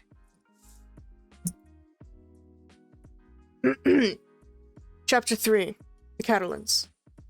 Beyond a bare, weather-worn wall, about 100 paces from the spot where the two friends sat looking and listening as they drank their wine, was the village of the Catalans. Long ago, this mysterious colony quitted Spain and settled on the tongue of land on which it is to this day. Whence it came no one knew, and it spoke to an unknown tongue. One of its chiefs, who understood Provençal, begged the commune of Marseilles to give them this barren promontory, where, like the sailors of old, they had run their boats ashore. The request was granted, and 3 months afterwards, around the 12 or 15 small vessels which had brought these gypsies of the sea, a small village sprang up. This village, constructed in a singular and picturesque manner, half Moorish, half Spanish, still remains, and is inhabited by descendants of the first-comers, who speak the language of their fathers. For 3 or 4 centuries, they have remained descendants of the first-comers, who speak the language of their fathers. For 3 or 4 centuries, they have remained upon this small promontory, on which they had settled like a flight of seabirds, without mixing with the Marseillese population, intermarrying, and preserving their original customs and the costume of their mother country as they have preserved its language. Our readers will follow us along the only street of this little village, and enter with us one of the houses, which is sunburned to the beautiful dead leaf color peculiar to the buildings of the country, and within coated with whitewash like a Spanish posada, a young and beautiful girl, with hair as black as jet, her eyes as velvety as the gazelle's, was leaning with her back against the wainscot, rubbing in her slender, delicately molded fingers a bunch of heath blossoms, the flowers of which she was picking off and strewing on the floor. Her arms, bare to the elbow, brown and modelled after those of the Arlesian Venus, moved with a kind of restless impatience, and she tapped the earth with her arched and supple foot so as to display the pure and full shape of her well-turned leg, in its red cotton, grey and blue clocked stocking. At 3 paces from her, seated in a chair which he balanced on 2 legs, leaning his elbow on an old worm-eaten table, was a tall young man of 20 or 2 and 20, who was looking at her with an air in which vexation and uneasiness were mingled. He questioned her with his eyes, but the firm and steady gaze of the young girl controlled his look. "You see, Mercedes," said the young man, "here is Easter come round again.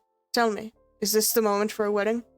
I have answered you 100 times, Ferdinand, and really you must be very stupid to ask me again.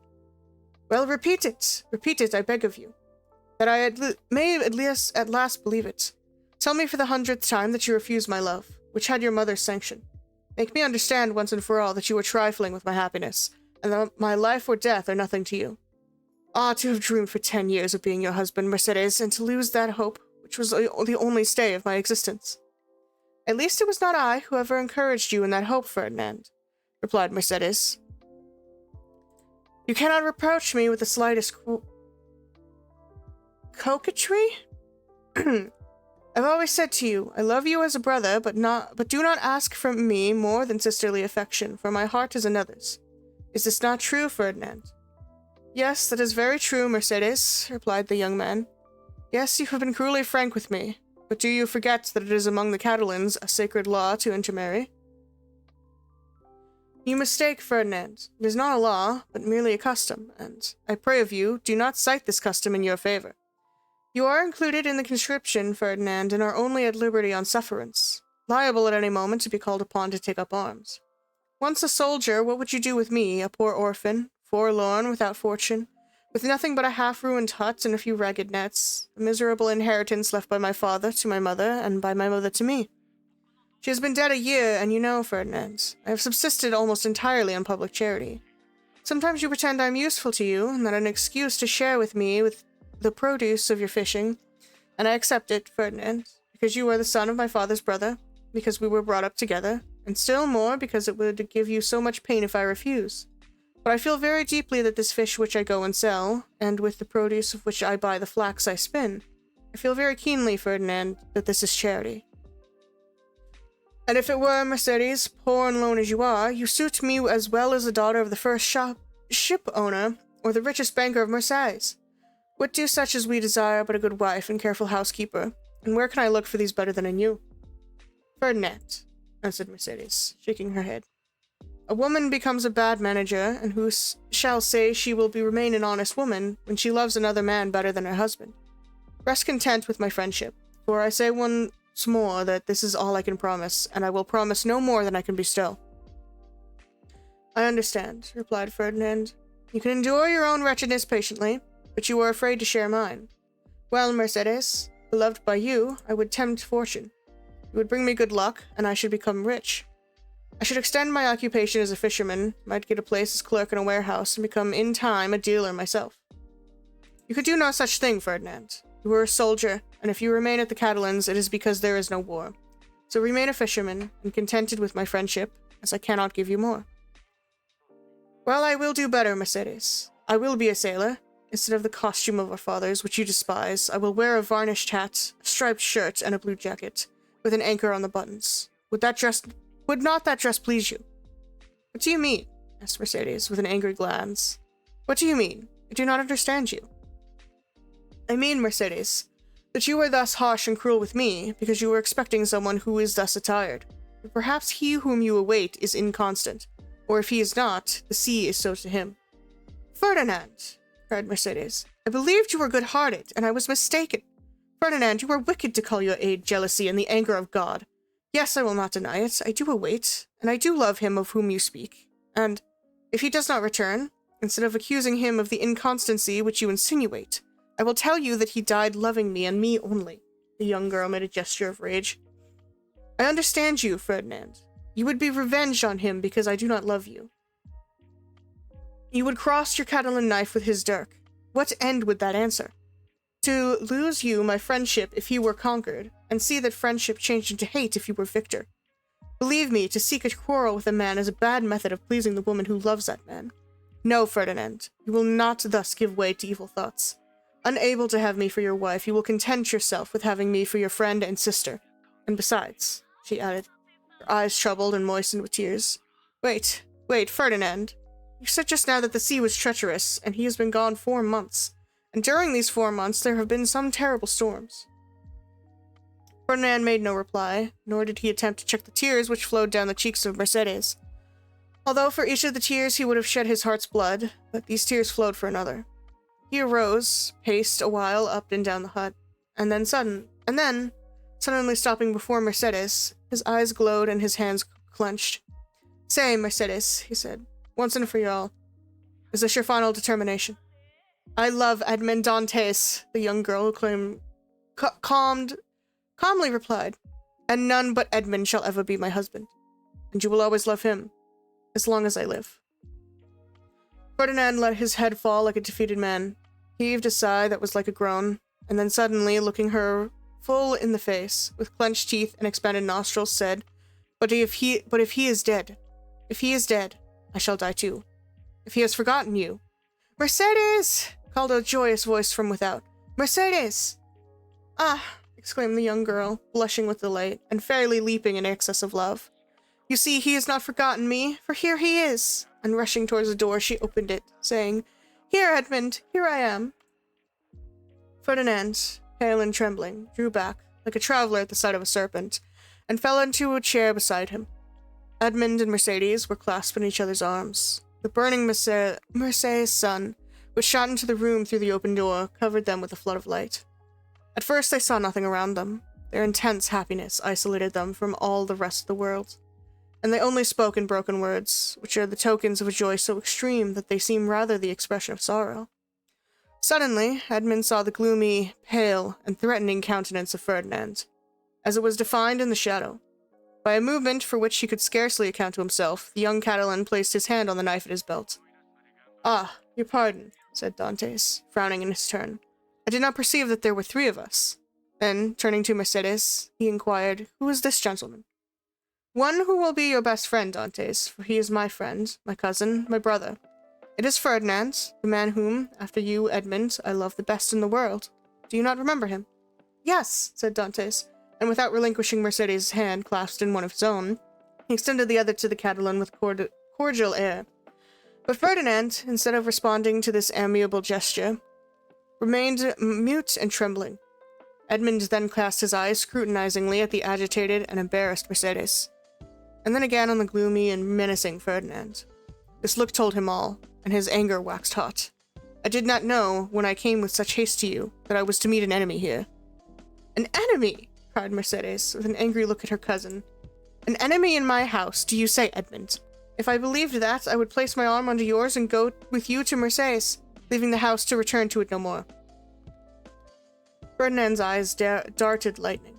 "And should any misfortune occur to you, dear Edmund," she continued, with the same calmness which proved to Ferdinand that the young girl had read the very innermost depths of his sinister thought, "if misfortune should occur to you, I would ascend to the highest point of the Cape de Morgeau and cast myself headlong from it." Ferdinand became deadly pale. "But you were deceived, Edmund," she continued. "You have no enemy here. There is no one but Ferdinand, my brother, who will grasp your hand as a devoted friend." And at these words, the young girl fixed her imperious look at the Catalan, who, as if fascinated by it, came slowly towards Edmund and offered him his hand. His hatred, like a powerless though furious wave, was broken against the strong ascendancy which Mercedes exercised over him. Scarcely, however, had he touched Edmund's hand when he felt he had done all he could do, and rushed hastily out of the house. "Oh," he exclaimed, running furiously and tearing his hair. "Oh, who will deliver me from this man? Wretched, wretched that I am!" "Hallo, Catalan! Hallo, Ferdinand! Where are you running to?" exclaimed a voice. The young man stopped suddenly, looked around him, and perceived Caderousse sitting at a table with danglers under an arbor. "Well," said Caderousse, "why don't you come? Are you really in such a hurry that you have no time to pass the time of day with your friends? Particularly when they still have a full bottle before them," added Danglars. Ferdinand looked them both with a stupefied air, but did not say a word. "He seems besotted," said Danglars, pushing Caderousse with his knee. "Are we mistaken, and is Dantes triumphant in spite of all we have believed?" "Why, we must inquire into that." So it was Caderousse's reply, and turning towards the young man, said, "Well, Catalan, can't you make up your mind?" Ferdinand wiped away the perspiration steaming from his brow and slowly entered the arbor, whose shade seemed to restore somewhat of calmness to his senses, and whose coolness somewhat of refreshment to his exhausted body. "Good day," said he. "You called me, didn't you?" And he fell, rather than sat down, on one of the seats which surrounded the table. "I called you because you were running like a madman, and I was afraid you would throw yourself into the sea," said Caderousse, laughing. "Why, when a man has friends, they are not only to offer him a glass of wine, but moreover to prevent his swallowing 3 or 4 pints of water unnecessarily." Ferdinand gave a groan, which resembled a sob, and dropped his head into his hands, his elbows leaning on the table. "Well, Ferdinand, I must say," said Caderousse, beginning the conversation, with that brutality of the common people in which curiosity destroys all diplomacy, "you look uncommonly like a rejected lover," and he burst into a hoarse laugh. "Bah!" said Danglars. "A lad of his make was not born to be unhappy in love. You are laughing at him, Caderousse." "No," he replied. "Only hark how he sighs." Come, Ferdinand," said Caderousse. "Hold up your head and answer us. It's not polite to reply to friends who ask news of your health." "My health is well enough," said Ferdinand, clenching his hands without raising his head. "Ah, you see, Danglars," said Caderousse, winking at his friend. "This is how it is. Ferdinand, whom you see here, is a good and brave Catalan, one of the best fishermen in Marseilles, and and he is in love with a very fine girl named Mercedes. But it appears, unfortunately, that the fine girl is in love with the maid of the Pharaon, and as the Pharaon arrived today, why, you understand. No, I do not understand, said Danglars. Poor Ferdinand has been dismissed, continued Caderousse. Well, and what then? Said Ferdinand, lifting up his head and looking at Caderousse like a man who looks for someone on whom to vent his anger. Mercedes is not accountable to any person, is she? Is she not free to love whomever she will? Oh, if you take it in that sense, said Caderousse, it is another thing. But I thought you were Catalan, and they told me that Catalans were not meant to allow themselves to be supplanted by a rival. It was even told that Ferdinand, especially, was terrible in his vengeance. Ferdinand smiled piteously. A lover is never terrible, he said. Poor fellow, remarked Danglars, affecting to pity the young man from the bottom of his heart. Why, you see, he did not expect to see Dante's return so suddenly. He thought he was dead, perhaps, or perchance faithless. These things always come on us more severely when they come suddenly.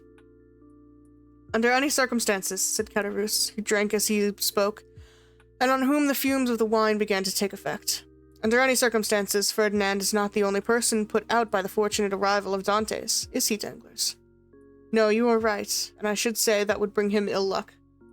Never mind, answered Caderousse, pouring out a glass of wine for Ferdinand, and filling his own for the 8th or 9th time, while Danglars had merely sipped his. Never mind. In the meantime, he marries Mercedes, the lovely Mercedes. At least he returns to do that. During this time, Danglars fixed his piercing glance on the young man, on whose heart Caderousse's words fell like molten lead. And when is the wedding to be? He asked. Oh, it is not yet fixed, murmured Ferdinand. No, but it will be, said Caderousse. As surely Dante's will be captain of the Pharaon, eh, Danglars? Danglars shuddered at this unexpected attack, and turned to Caderousse, whose countenance he scrutinized, to try and detect whether the blow was premeditated. But he read nothing but envy in the countenance already rendered brutal and stupid by drunkenness. Well, said he, filling the glasses, let us drink to Captain Edmond Dantes, husband of the beautiful Catalane. Caderousse raised his glass to his mouth with an unsteady hand, and swallowed the contents at a gulp. Ferdinand dashed his on the ground. Hey, stammered Caderousse. What do I see down there by the wall, in the direction of the Catalans? Look, Ferdinand, your eyes are better than mine. I believe I see double. You know wine is a deceiver, but I should say it was two lovers walking side by side, and hand in hand. Heaven forgive me, they do not know that we can see them, and they are actually embracing. Danglars did not lose one pang that Ferdinand adored. Do you know them, Ferdinand? He said. Yes, was the reply in a low voice. It is Edmond and Mercedes. Ah, see there now, said Caderousse, and I did not recognize them. Hello, Dantes! Hello, lovely damsel. Come this way, and let us know when the wedding is to be, for Ferdinand here is so obstinate he will not tell us. Hold your tongue, will you? Said Danglars, pretending to restrain Caderousse, who, with the tenacity of drunkards, leaned out of the arbor. Try to stand upright and let the lovers make love without interruption. See, look at Ferdinand, and follow his example. He is well behaved. Ferdinand, probably excited beyond bearing, pricked by Danglars, as the bull is by the bandilleros, was about to rush out, for he had risen from his seat and seemed to be collecting himself to dash headlong upon his rival, when Mercedes, smiling and graceful, lifted up her lovely head, and looked at them with her clear and bright eyes. At this, Ferdinand recollected her threat of dying if Edmund died, and dropped again heavily on his seat. Danglars looked at the two men, one after the other, the one brutalized by liquor, the other overwhelmed with love. I shall get nothing from these fools, he muttered, and I am very much afraid of being here between a drunkard and a coward. Here's an envious fellow, making himself boozy on wine when he ought to be nursing his wrath, and here is a fool who sees the woman he loves stolen from under his nose and takes on like a big baby. Yet this Catalan has eyes that glisten like those of the vengeful Spaniards, Sicilians, and Calabrians, and the other has fists big enough to crush an ox at one blow. Unquestionably, Edmund's star is in the ascendant, and he will marry the splendid girl. He will be captain, too, and laugh at us all, unless— a sinister smile passed over Douglas's lips. Unless I take hand in the affair, he added. Hello, continued Caderousse, half rising, with his fist on the table. Hello, Edmund! Do you not see your friends, or are you too proud to speak to them? No, my dear fellow, replied Dantes, I'm not proud. But I am happy, and happiness blinds, I think, more than pride. Ah, very well, that's an explanation, said Caderousse. How do you do, Madame Dantes? Mercedes curtsied gravely and said, "That is not my name, and in my country it bodes ill fortune, they say, to call a young girl by the name of her betrothed before he becomes her husband. So call me Mercedes, if you please." "We must excuse our worthy neighbor," Caderousse said Dantes. "He is so easily mistaken." "So then, the wedding is to take place immediately, M. Dantes," said Danglars, bowing to the young couple. "As soon as possible, M. Danglars. Today all preliminaries will be arranged at my father's, and tomorrow, or next day at the latest, the wedding festival here at Le Reserve. My friends will be there, I hope. That is to say, you are invited, M. Danglars, and you, Caderousse." "And Ferdinand," said Caderousse with a chuckle. "Ferdinand, too, is invited." "My wife's brother is my brother," said Edmund, "and we, Mercedes and I, should be very sorry if you were absent at such a time." Ferdinand opened his mouth to reply, but his voice died on his lips, and he could not utter a word. "Today the preliminaries, tomorrow or next day the ceremony. You are in a hurry, Captain." "Danglars," said Edmund, smiling, "I will say to you as Mercedes said just now to Caderousse, do not give me a title which does not belong to me. That may bring me bad luck." "Your pardon," replied Danglars. "I merely said you seemed in a hurry. We have lots of time. The Pharaon cannot be under way again in less than 3 months. We are always in a hurry to be happy, M. Danglars, for when we have suffered a long time, we have great difficulty in believing in good fortune. But it is not selfish alone that makes me thus in haste. I must go to Paris." "Ah, really? To Paris? And will it be the first time you have ever been there, Dantes?" "Yes." "Have you business there?" "Not of my own. The last commission of poor Captain Leclerc. You know what to I allude, Danglars. It is sacred. Besides, I shall only take the time to go and return." Yes, I understand," said Danglars.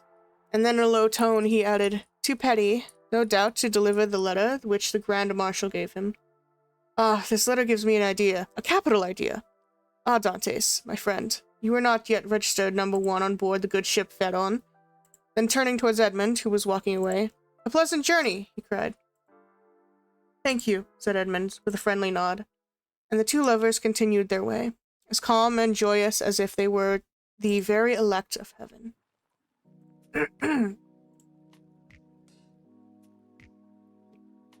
What? Hang on. Sorry, everybody, my throat is dry. I am hydration.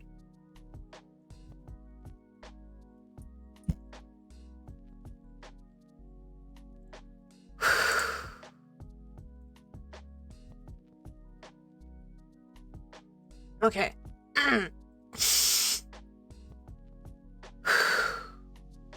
Chapter 4. Conspiracy. How long is this goddamn book?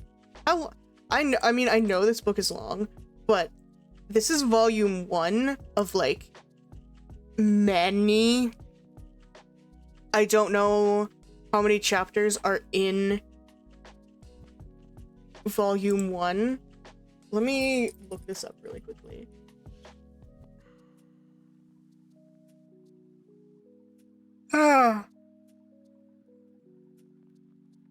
Because it has taken us over an hour to get through 3 chapters.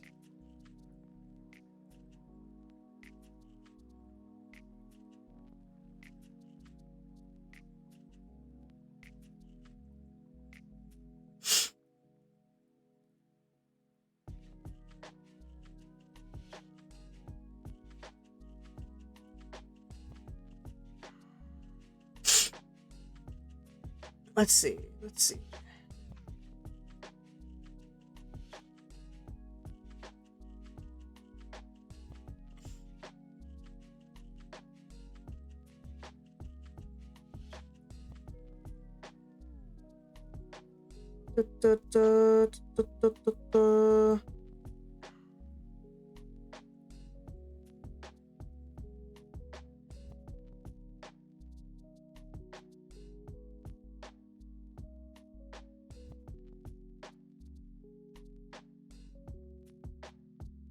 You know what, we'll just...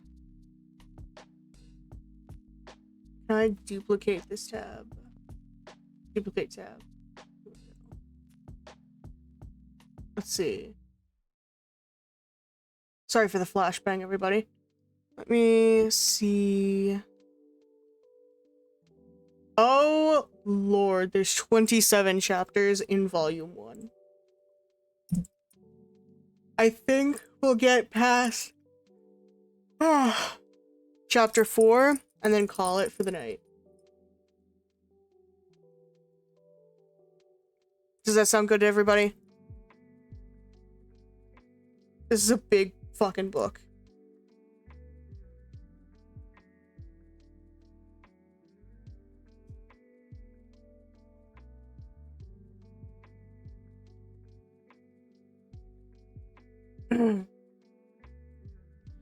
Chapter 4, Conspiracy.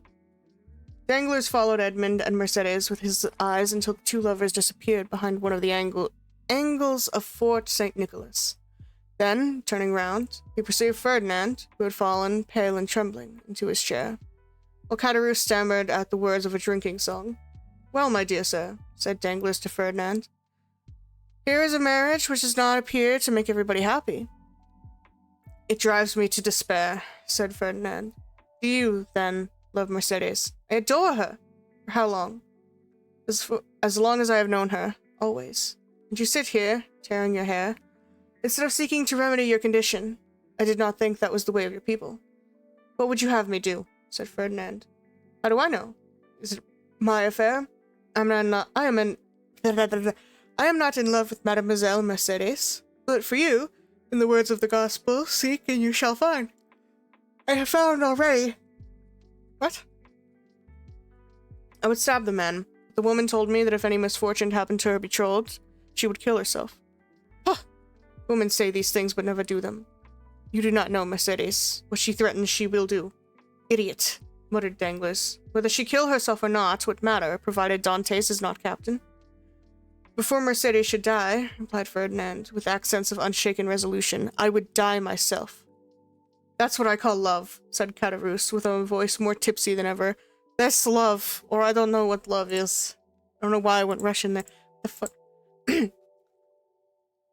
"Come," said Danglers. "You appear to me a good sort of fellow, and hang me, I should like to help you, but—" "Yes," said Caderousse, "but how?" "My dear fellow," replied Danglers, "you are 3 parts drunk. Finish the bottle, and you will be completely so. Drink then, and do not meddle with what we are discussing, for that requires all one's wit and cool judgment." Drunk," said Caderousse. "Well, that's a good one. I could drink 4 more such bottles. They are no bigger than cologne flasks. Père Pamphile, more wine." And Caderousse rattled his glass upon the table. "You were saying, sir," said Ferdinand, awaiting with great anxiety at the end of this interrupted remark. "What was I saying? I forget. This drunken Caderousse has made me lose the thread of my sentence. Drunk, if you like, so much the worse for those who fear wine, for it is because they have bad thoughts which they are afraid the liquor will extract from their hearts," said Caderousse, began to sing the last 2 lines of a song very popular at the time. I am not reading that is in French. "You said, sir, you would like to help me, but—" "Yes, but I added, to help you it would be sufficient that Dantes did not marry her you love, and the marriage may easily be thwarted, methinks, and yet Dantes need not die." "Death alone can separate them," remarked Ferdinand. "You talk like a noodle, my friend," said Caderousse, "and here is Danglers, who is a wide-awake, clever, deep fellow, who will prove to you that you are wrong." "Prove it, Danglers. I have answered for you. Say there is no need why Dantes should die. It would, indeed, be a pity he should. Dantes is a good fellow. I like Dantes. Dantes, your health." Ferdinand rose immediately. "Let him run on," said Danglers, restraining the young man. "Drunk as he is not much out in what he says. Absence suffers as well as death, and if the walls of a prison were between Edmund and Mercedes, they would be as effectually separated as if he lay under a tombstone." "Yes, but one gets out of prison," said Caderousse, who, with what sense was left him, listened eagerly to the conversation. "And when one gets out, and one's name is Edmund Dantes, one seeks revenge." "What matters that?" muttered Ferdinand. "And why, I should like to know," persisted Caderousse, "should they put Dantes in prison? He is neither robbed, nor killed, nor murdered." "Hold your tongue," said Danglers. "I won't hold my tongue," replied Caderousse. "I say I want to know why they should put Dantes in prison. I like Dantes. Dantes, your health," and he swallowed another glass of wine. Danglars saw in the muddled look of the tailor the progress of his intoxication, and turning towards Ferdinand, said, "Well, you understand there's no need to kill him." "Certainly not, if, as you said just now, you have the means of having Dantes arrested. Have you that means?" "It is to be found for the searching, but why should I meddle in the matter? It is no affair of mine." "I know not why you meddle," said Ferdinand, seizing his arm, "but this I know. You have some motivation of personal hatred against Dantes, for he who himself hates is never mistaken in the sentiments of others." Motives of hatred against Dantes? None, on my word. I saw you were unhappy, and your unhappiness interested me, that's all. But since you believe I act for my own account, adieu, my dear friend. Get out of the affair as best you may. And Danglars rose as if he meant to depart. "No, no," said Ferdinand, restraining him. "Stay.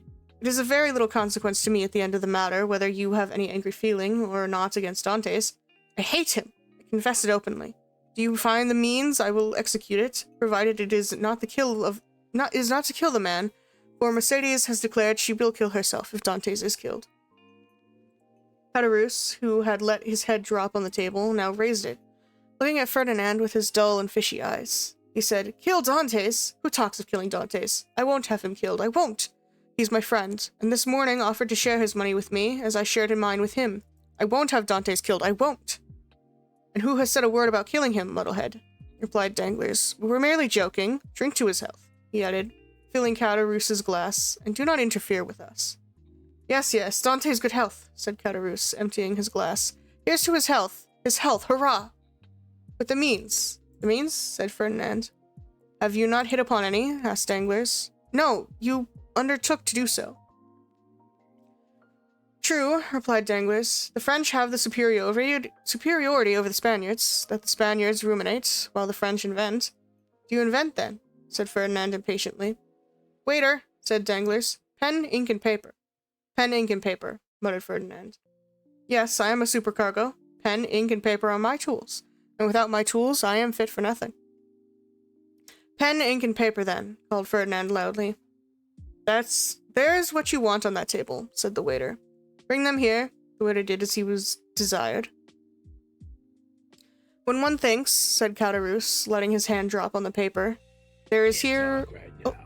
I'm making piss. Thank you very much for the hydrate, Grim. I need it. Give me 1 second. My charm bracelet is stuck on my... There we go. Ah!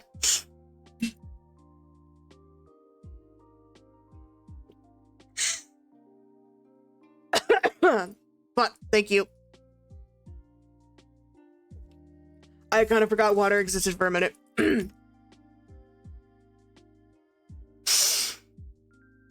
No, you're good. I appreciate it. "When one thinks," said Caderousse, letting his hand drop on the paper, "there is here wherewithal to kill a man more sure than if we waited at the corner of a wood to assassinate him. I've always had more dread of a pen, a bottle of ink, and a sheet of paper than of a sword or pistol." "The fellow is not so drunk as he appears to be," said Danglars. "Give him some more wine, Ferdinand." Ferdinand filled Caderousse's glass, who, like the confirmed troper he was, lifted his hand from the paper and seized the glass. The Catalan watched him until Caderousse, almost overcome by this fresh assault on his senses, rested, or rather dropped, his glass upon the table. "Well," resumed the Catalan, as he saw the final glimmer of Caderousse's reasoning vanishing before the last glass of wine.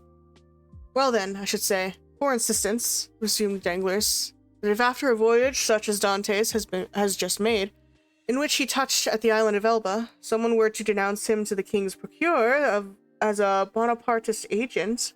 "I will denounce him," exclaimed the young man hastily.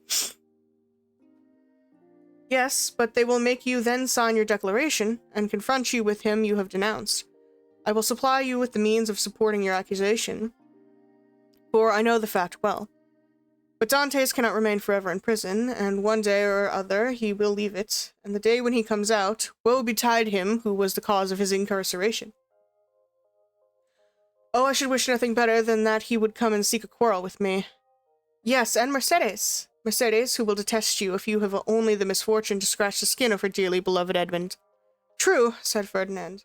"No, no," continued Danglars. "If we resolve on such a step, it would be much better to take, as I do now, this pen, Dip it into this ink, and write with the left hand, that the writing may not be recognized, the denunciation we propose. And Danglers, uniting practice with theory, wrote with his left hand, and in a writing reversed from his usual style, and totally unlike it, the following lines, which he handed to Ferdinand, which Ferdinand read in an undertone. The Honorable, the King's Attorney, is informed by a friend of the throne and religion, that one Edmund Dantes, mate of the ship Pharaon, arrived this morning from Smyrna, after having touched at Naples and Porto Ferraro, has been entrusted by Marat with a letter of the usurper, and by the usurper with a letter for the Bonapartist Committee in Paris. Proof of this crime will be found on arresting him, for the letter will be found upon him, or at his father's, or in his cabin aboard the Pharaon. Very good, resumed Danglers. Now your revenge looks like common sense, for in no way can it revert to yourself, and the matter will thus work in its own way. There is nothing to do now but fold the letter as I am doing, and write upon it, to the King's Attorney, and that's all settled. And Danglers wrote the address as he spoke. Yes, and that's all settled, claimed Caderousse, who, by a last effort of intellect, had followed the reading of the letter, and instinctively comprehended all the misery which such a denunciation must entail. Yes, and that's all settled, only it will be an infamous shame, and he stretched out his hand to reach the letter. Yes, said Danglers, taking it from beyond his reach, and as what I say and do is merely in jest, and I, among the first and foremost, should be sorry if anything happened to Dantes, the worthy Dantes. Look here. And taking the letter, he squeezed it up in his hands and threw it into a corner of the harbor. All right, said Caderousse. Dantes is my friend, and I won't have him ill-used. And who thinks of using him ill? Certainly neither I nor Ferdinand, said Danglers, rising and looking at the young man, who still remained seated, but whose eye was fixated on the denunciatory sheet of paper flung into the corner. In this case, replied Caderousse, let's have some more wine. I wish to drink to the health of Edmund and the lovely Mercedes. You have had too much already, drunkard, said Danglers. And if you continue, you will be compelled to sleep here, because unable to stand on your legs. I, said Caderousse, rising with all the offended dignity of a drunken man. I can't keep on my legs? Why, I'll wager I can go up to the belfry of the accused, and without staggering too. Done, said Danglers. I'll take your bet. But tomorrow, today it is time to return. Give me your arm and let us go. Very well, let us go, said Caderousse. But I don't want your arm at all. Come, Ferdinand, won't you return to Marseilles with us? No, said Ferdinand. I shall return to the Catalans. You're wrong. Come with us to Marseilles. Come along. I will not. What do you mean you will not? Well, just as you like, my prince. There's liberty for all the world. Come along, Danglers, and let the young gentleman return to Catalans if he chooses. Danglers took advantage of Caderousse's temper at the moment, to take him off towards Marseilles by the Port Saint-Victor, staggering as he went. When they had advanced about 20 yards, Danglers looked back and saw Ferdinand stoop, pick up the crumpled paper, and putting it into his pocket, then rush out of the arbor towards Pilon. Well, said Caderousse, why, what a lie he told. He said he was going to the Catalans, and he is going to the city. Hello, Ferdinand, you are coming, my boy. Oh, you don't see straight, said Danglers. He's gone right by the road, to the Viers infirmaries. Well, said Caderousse, I should have sworn that he turned to the right. How treacherous wine is. Come, come, said Danglers to himself. Now the thing is at work, and it will effect its purpose unassisted.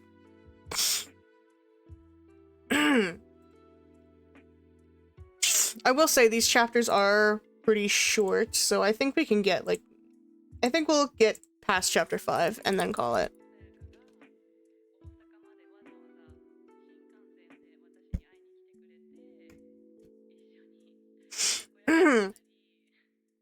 The morning sun rose clear and resplendent, touching the foamy waves into a network of ruby-tinted light.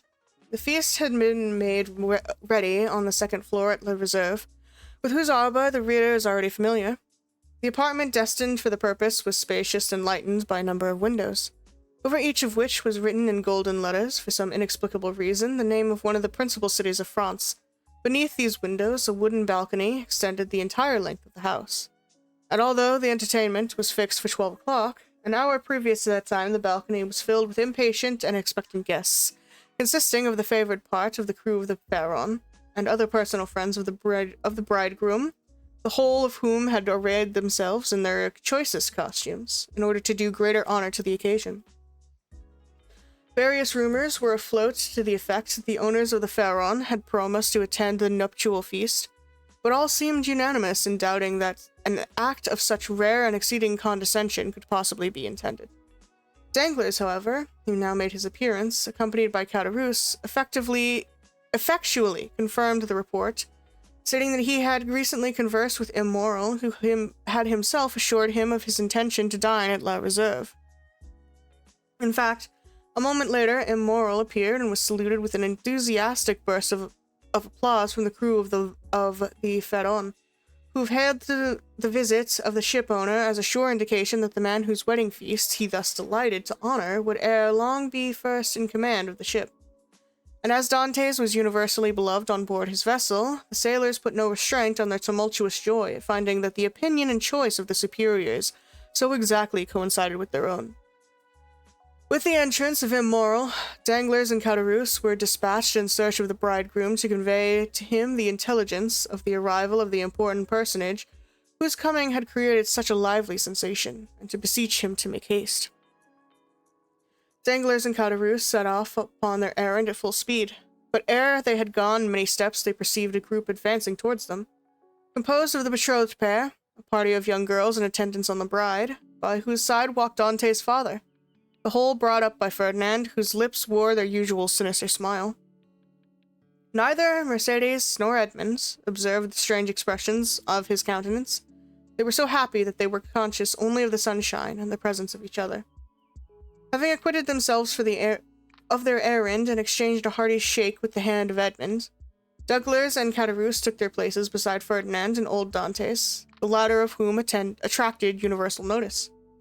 The old man was attired in a suit of glistening watered silk, trimmed with steel buttons, beautifully cut and polished. His thin but wiry legs were raised in a pair of richly embroidered clocked stockings, evidently of English manufacture, while from his three-cornered hat depended a long streaming knot of white and blue ribbons. Thus he came along, supporting himself on a curiously carved stick, his aged countenance lit up with happiness, looking for all the world like one of the aged dandies of 1796, parading the newly opened gardens of Luxembourg and Tuileries. Beside him, gilded Caderousse, whose desire to partake of the good things he provided for the wedding party had induced him to become reconciled to the Dantes. Father and son, although there still lingered in his mind a faint and unperfect recollection of the events of the preceding night, just as the brain retains on waking in the morning the dim and misty outline of a dream. As Danglars approached the disappointed lover, he cast on him a look of deep meaning, while Ferdinand, as he slowly paced behind the happy pair, who seemed, in their own unmixed content, to have entirely forgotten that such a being as himself existed, was pale and abstracted. Occasionally, however, a deep flush would overspread his countenance, and a nervous contraction distort his features, while, with an agitated and restless gaze, he would glance in the direction of Marseilles, like one who either anticipated or foresaw some great and important event. Dantes himself was simply but becomingly clad in the dress peculiar to the merchant service, a costume somewhat between a military and a civil garb, and with his fine countenance, radiant with joy and happiness, a more perfect specimen of manly beauty could scarcely be imagined. Lovely as the Greek girls of Cyprus or Chios, Mercedes boasted the same bright, flashing eyes of jet and ripe, round coral lips. She moved with the light, free step of the Arlecene or an Andalusian. One more practiced in the arts of great cities would have hid her blushes beneath a veil, or at least have cast down her thickly fringed lashes so as to have concealed the liquid luster of her animated eyes. But, on the contrary, the delighted girl looked around with her smile that seemed to say, "If you are my friends, rejoice with me, for I am very happy." As soon as the bridal party came in sight of the La Reserve, Immoral descended and came forth to meet it, followed by the soldiers and sailors there assembled, to whom he had repeated the promise already given, that Dantes should be the successor to the late Captain Leclerc. Edmund, at the approach of his patron, respectfully placed the arm of his affianced bride within that of Immoral, who, forthwith conducting her up the flight of wooden steps, leading to the chamber in which the feast was prepared. was gaily followed by the guests, beneath whose heavy tread was the slight structure creaked and groaned for the space of several minutes.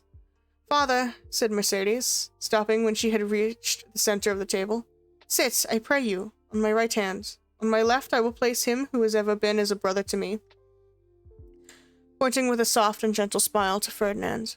But her words and look seemed to inflict the direst torture on him, for his lips became ghastly pale, and even beneath the dark hue of his complexion the blood might be seen retreating as though some sudden pang drove it back into the heart. During this time, Dante's, at the opposite side of the table, had been occupied in similarly placing his most honored guests. Immoral was seated at his right hand, Danglers at his left, while at a sign from Edmund, the rest of the company ranged themselves as they found it most agreeable. Then they began to pass around the dusky, piquant Arlesian sausages and lobsters in their dazzling red cuirasses, prawns of large size and brilliant color, the echinus, some kind of word, with its prickly outside and dainty morsel within, the clovis, esteemed by the epicures of the south as more than rivaling the exquisite flavor of the oyster north, all the delicacies, in fact, that are cast up by the wash of waters on the sandy beach, and styled by the grateful fishermen fruits of the sea. "A pretty silence, truly," said the old father of the bridegroom, as he carried to his lips a glass of wine of the hue and brightness of the topaz, and which had just been placed before Mercedes herself. "Now, would anybody think that this room contained a happy, merry party who desire nothing better than to laugh and dance the hours away?" "Ah," sighed Caderousse, "a man cannot always feel happy because he is about to be married." "The truth is," replied Dantes, "that I'm too happy for noisy mirth. If that is what you meant by your observation, as my worthy friend, you are right. Joy takes a strange effect at times. It seems to oppress us almost the same as sorrow." Danglers looked towards Ferdinand, whose excitable nature received and betrayed each fresh impression. "Why, what ails you?" asked he of Edmund. "Do you fear any reproaching evil? I say that you were the happiest man alive at this instant." "And that is the very thing that alarms me," returned Dantes. "Man does not appear to me to be intended to enjoy felicity so unmixed. Happiness is like the enchanted palaces we read in of our childhood, where fierce, fiery dragons defend the entrance and approach, and monsters of all shapes and kinds requiring to be overcome ere victory is ours. I own that I am lost in wonder to find myself promoted to an honor of which I feel myself unworthy. That of being the husband of Mercedes." "Nay, nay," cried Caderousse, smiling. "You have not attained that honor yet. Mercedes is not yet your wife. Just assume the tone and manner of a husband, and see how she will remind you that your hour is not yet come." The bride blushed, while Ferdinand, restless and uneasy, seemed to start at every fresh sound, and from time to time wiped away the large drops of perspiration that gathered on his brow. "Well, never mind that, neighbor Caderousse. It is not worthwhile to contradict me for such a trifle as that. 'Tis true that Mercedes is not actually my wife yet, but," added he, drawing out his watch, "in an hour and a half she will be." Okay, we have ads in about 15 seconds, so we're going to take a short break.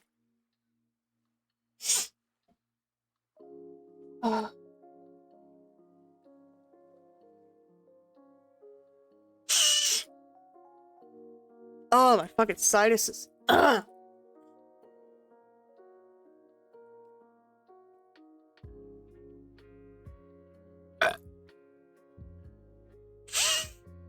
What?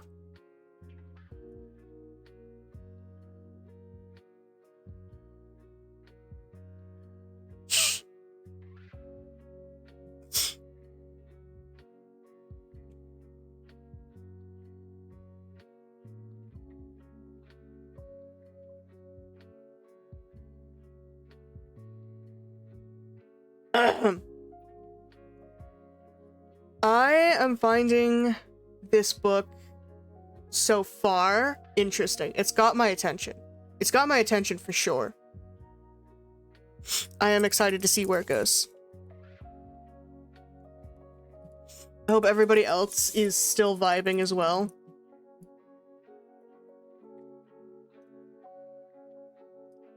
I know reading streams are not everybody's cup of tea. So I am happy that at least some of you are still here with me. Yeah, no, it doesn't seem like a very bad book. It's I mean, it's a classic for a reason. There is a reason this book is very famous. But I am not really I've never really read much classic literature. Or books this old. It is definitely a big fucking book. I think maybe I should have picked something shorter and kept the poll to much shorter books. This book is really long.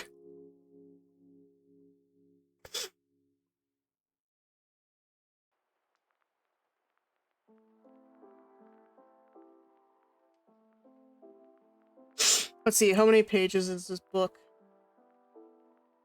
1,276 pages. Jesus Christ. Depending on the edition. Jesus Christ. That's a long fucking book.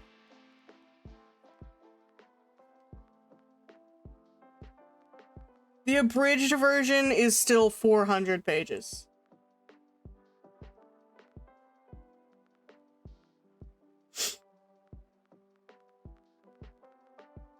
Apparently they have versions that are over 3,000 pages. Jesus Christ. The audiobook is 54 hours long.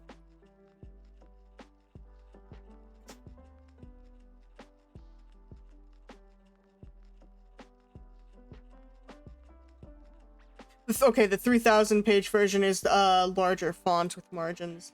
It's... Oh my god, it's still fucking almost 1,300 pages, though. In normal font. Jesus Christ. True, as long as I like it, that's all that matters. But it's, But, to be honest, it really depends on, how much everybody else likes the reading streams, because if these don't do very well, I probably will not keep doing them. Because I don't want to bore anybody. But, so far I am enjoying the book, at least. Let's see. A general exclamation of surprise ran round the table, with the exception of the elder Dantes, whose laugh displayed the still perfect beauty of his large white teeth. Mercedes looked pleased and gratified, while Ferdinand gasped the handle of his knife with a convulsive clutch. "In an hour?" inquired Danglars, turning pale. "How was that, my friend?"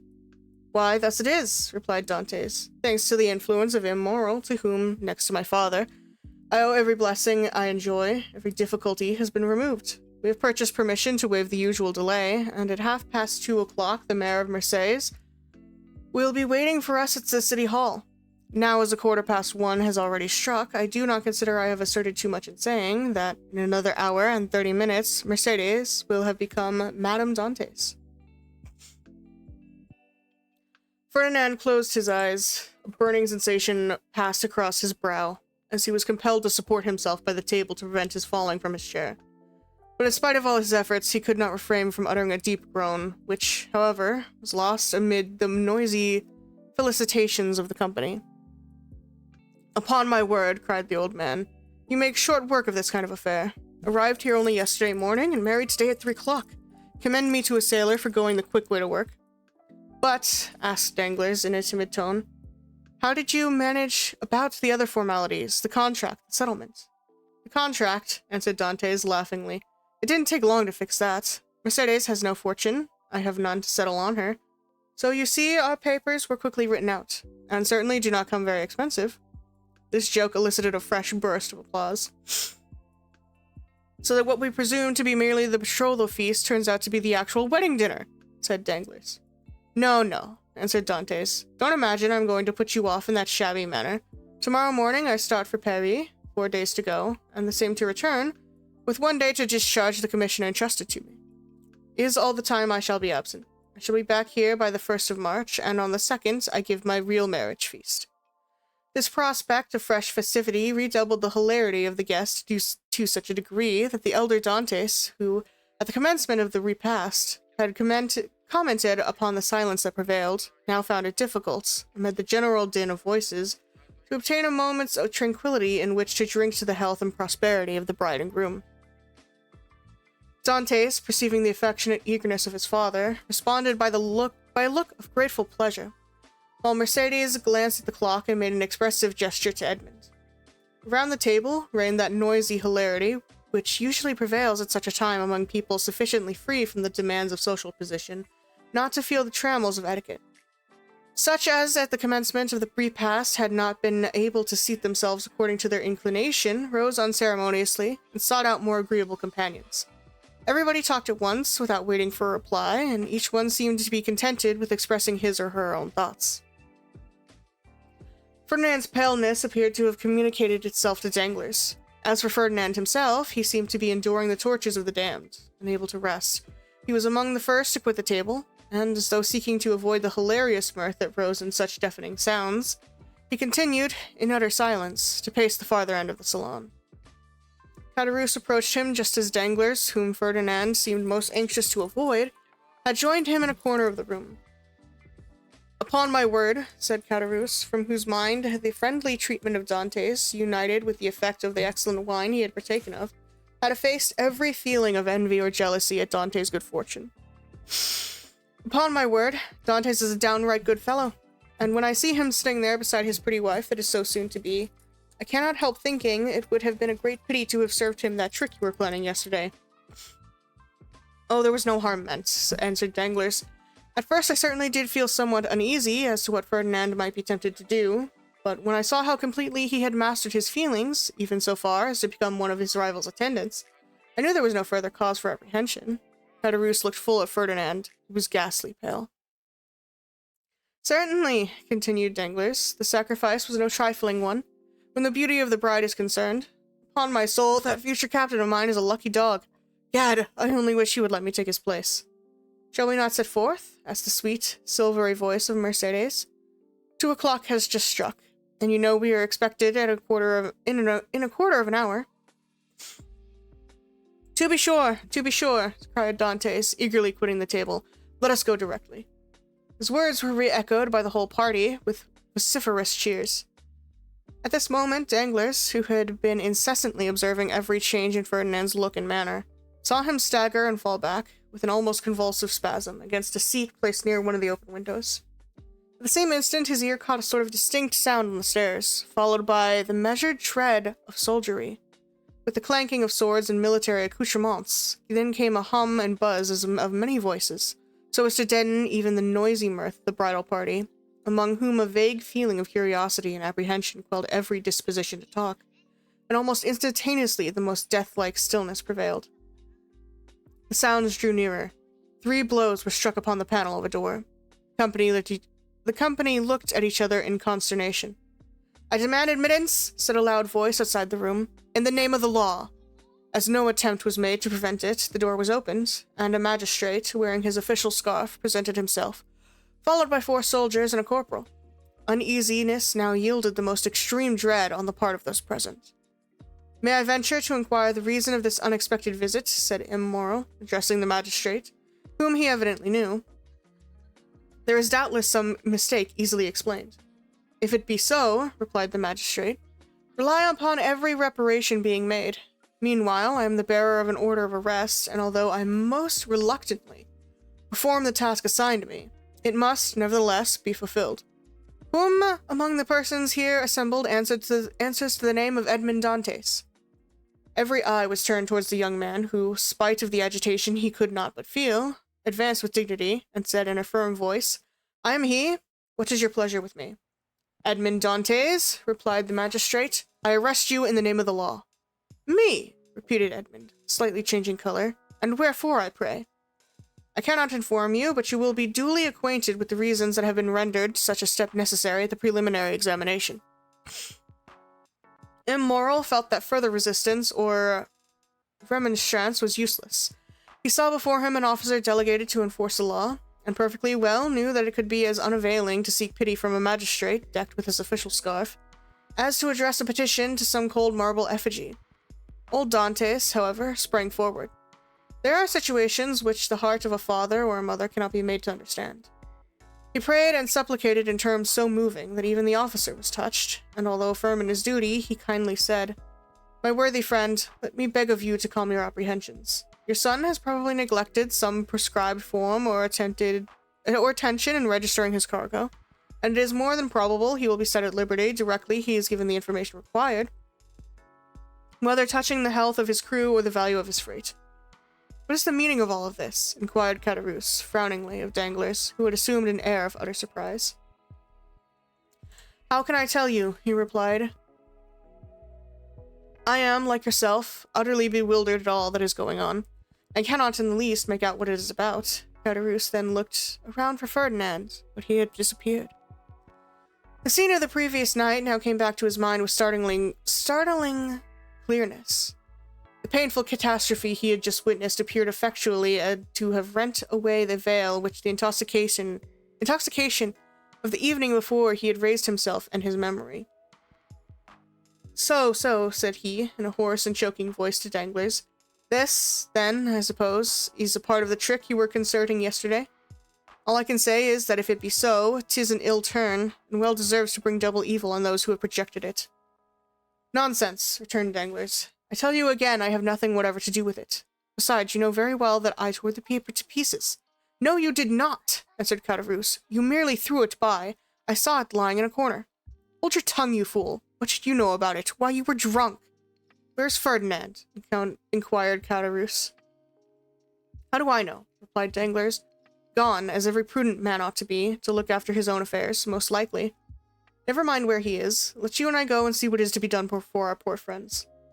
During this conversation, Dantes, after having exchanged a cheerful shake of the hand with all his sympathizing friends, had surrendered himself to the officer sent to arrest him, merely saying, "Make yourselves quite easy, my good fellows.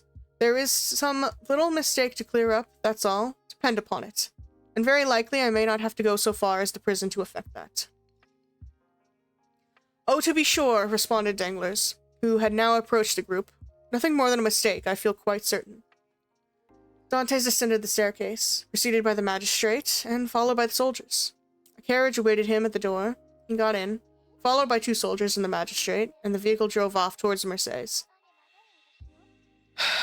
"Adieu, adieu, dearest Edmund," cried Mercedes, stretching out her arms to him from the balcony. The prisoner heard the cry, which sounded like the sob of a broken heart, and leaning from the coach, he called out, "Goodbye, Mercedes. We shall soon meet again."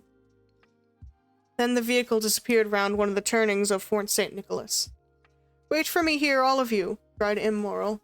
"I will take the first conveyance I find, and hurry to Marseilles, whence I shall bring you word how all is going on." "That's right," exclaimed a multitude of voices. "Go, and return as quickly as you can."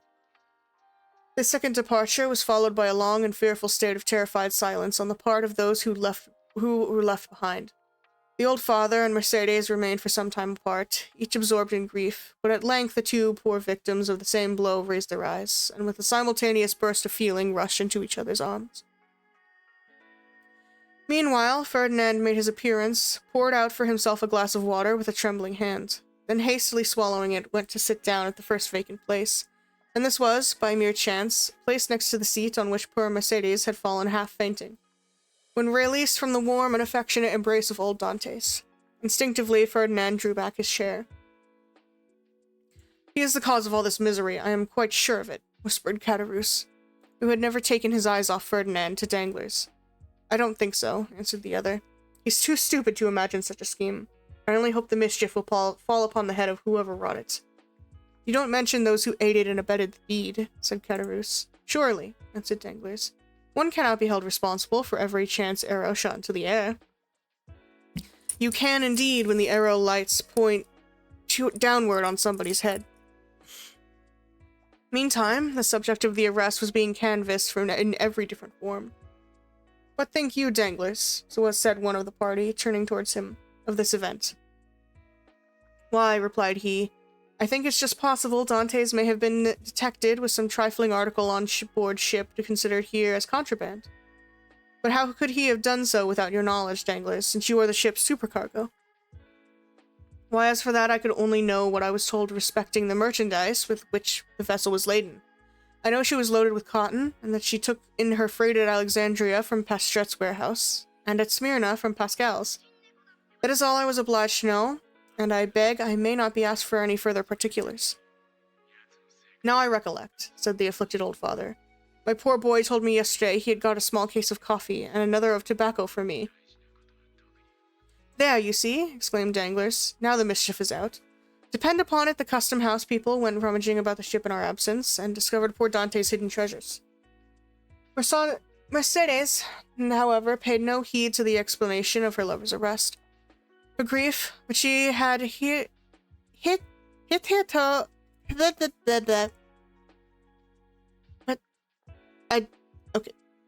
which she had tried to restrain, now burst out in a violent fit of hysterical sobbing. "Come, come," said the old man. "Be comforted, my poor child. There is still hope." "Hope!" repeated Danglers. "Hope!" Faintly he murmured Ferdinand, but the words seemed to die away on his pale, agitated lips, and a convulsive spasm passed over his countenance. Good news!" shouted forth one of the party stationed in the balcony on the lookout. "Here comes Immoral back. No doubt we shall hear that our friend is released." Mercedes and the old man rushed to meet the shipowner and greeted him at the door. He was very pale. "What news?" exclaimed a general burst of voices. "Alas, my friends," replied Immoral with a mournful shake of his head. "The thing has assumed a more serious aspect than I expected." "Oh, indeed, sir, he is innocent," sobbed forth Mercedes. "That I believe," answered Immoral, "but he is still charged." "With what?" inquired the elder Dantes. "Being an agent of the Bonapartiste faction." Many of our readers may be able to recollect how formidable such an accusation became in the period at which our story is dated. A despairing cry escaped the pale lips of Mercedes. The old man sank into a chair. "Ah, Danglers," whispered Caderousse, "you have deceived me. The trick you spoke of last night has been played, but I cannot suffer a poor old man or an innocent girl to die of grief through your fault. I am determined to tell them all about it." "Be silent, you simpleton!" cried Danglers, grasping him by the arm, "or I will not answer even for your own safety. Who can tell whether Dantes be innocent or guilty? The vessel did touch at Elba, where he quitted it, and passed a whole day in the island. Now, should any letters or other documents of a comprising character be found upon him, will it not be taken for granted that all who uphold him are his accomplices?" With the rapid instinct of selfishness, Caderousse readily perceived the solidarity of this mode of reasoning. He gazed, doubtfully, wistfully, on Danglers, and then caution supplanted generosity. "Suppose we wait a while and see what comes of it," said he, casting a bewildered look on his companion. "To be sure," answered Danglers. "Let us wait. By all means, if he be innocent, of course, he will be set at liberty. If guilty, why, it is no use involving ourselves in a conspiracy." "Let us go, then. I cannot stay here any longer." "With all my heart," replied Danglers, pleased to find the other so tractable. "Let us take ourselves out of the way, and then leave things for the present to take their course." After their departure, Ferdinand, who had now become the friend and protector of Mercedes, led the girl to her home, while some friends of Dantes conducted his father, nearly lifeless, to the Allées des Mélions. The rumor of Edmund's arrest at a Bonapartiste agent was not slow in circulating throughout the city. "Could you ever have credited such a thing, my dear Danglers?" asked Immoral, as, on his return to the port for the purpose of gleaning fresh tidings of Dantes, from M. de Villefort, the assistant procurer, he overtook his supercargo and Caderousse. "Could you have believed such a thing possible?" "Why, you know I told you," replied Danglers, "that I considered the circumstance of his having anchored at the island of Elba as a very suspicious circumstance. And did you mention these suspicions to any person beside myself?" Certainly not, returned Danglers, then added in a low whisper, You understand that, on account of your uncle, Impolica Morel, who served under the other government, and who does not altogether conceal what he thinks on the subject, you were strongly subjected of regretting the abdication of Napoleon. I should have feared to injure both Edmund and yourself, had I divulged my own apprehensions to a soul. I am too well aware that, though a subordinate, like myself, is bound to acquaint the ship owner with everything that occurs, there are many things he ought most carefully to conceal from all else. "'Tis well, Danglers, 'tis well," replied Immoral. "You are a worthy fellow, and I had already thought of your interests in the event of poor Edmund becoming the captain of the Pharaon. Is it possible you were so kind?" "Yes, indeed. I had previously inquired of Dantes what was his opinion of you, and if he should have any reluctance to continue in your post, for somehow I have perceived a sort of coolness between you." "And what was his reply?" "That he certainly did think that he had given you offense in an affair which he merely referred to without entering into particulars, but that whoever possessed the good opinion and confidence of the ship's owners would have his preference also." Is it recording? "The hypocrite!" murmured Danglers. "Poor Dantes," said Caderousse. "No one can deny his being a noble-hearted young fellow." "But meanwhile," continued Immoral, "here is the Pharaon without a captain." "Oh," replied Danglers, "since we cannot leave this port for the next 3 months, let us hope that ere the expiration of that period Dantes will be set at liberty." "No doubt, but in the meantime?"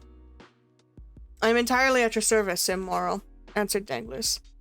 "You know that I am as capable of managing a ship as the most experienced captain in the service, and it will be so far advantageous to you to accept my services, that upon Edmund's release from prison no further change will be requisite on board the Pharaon, other than for Dantes and myself each to resume our respective posts." "Thanks, Danglers. That will smooth over all difficulties. I fully authorize you at once to assume the command of the Pharaon, and look carefully to the unloading of our freight. Private misfortunes must never be allowed to interfere with business." "Be easy on that score, Immoral. But do you think we shall be permitted to see our poor Edmund?" "I will let you know that directly I have seen M. de Villefort, whom I shall endeavor to interest in Edmund's favor. I am aware he is a furious royalist, but in spite of that, and of his being the king's attorney, he is a man like ourselves, and I fancy not a bad sort of one." "Perhaps not," replied Danglers, "but I hear that he is ambitious, and that is rather against him." "Well, well," returned Immoral, "we shall see. But now hasten on board, I will join you there ere long." So saying, the worthy ship owner quitted the two allies, and proceeded in the direction of the Palais de Justice. "You see," said Danglers, addressing Caderousse, "the turn things have taken. Do you still feel any desire to stand up in his defense?" "Not in the slightest, but yet it seems to me a shocking thing that a mere joke should lead to such consequences." "But who perpetrated that joke, let me ask? Neither you nor myself, but Ferdinand. You knew very well that I threw the paper in the corner of the room. Indeed, I fancied I had destroyed it." "Oh no," replied Caderousse. "That I can answer for. You did not. I only wish I could see it now as plainly as I saw it lying all crushed and crumpled in a corner of the arbor." "Well then, if you did depend upon it, Ferdinand picked it up, and either copied it, or caused it to be copied, perhaps. Even, he did not take the trouble of recopying it. And now I think of it, by heavens, he may have sent the letter itself. Fortunately for me, the handwriting was disguised." "Then you were aware of Dantes being engaged in a conspiracy?" "Not I. As I said before, I thought the whole thing was a joke, nothing more. It seems, however, that I have unconsciously stumbled upon the truth." "Still," argued Caderousse, "I would give a great deal if nothing of the kind had happened, or at least that I had had no hand in it. You will see, Danglers, that it will turn out an unlucky job for both of us." "Nonsense. If any harm come of it, it shall fall on the guilty person, and that, you know, is Ferdinand. How can we be implicated in any way? All we have got to do is to keep our own counsel, and remain perfectly quiet, not breathing a word to any living soul. And you will see that the storm will pass without in the least affecting us."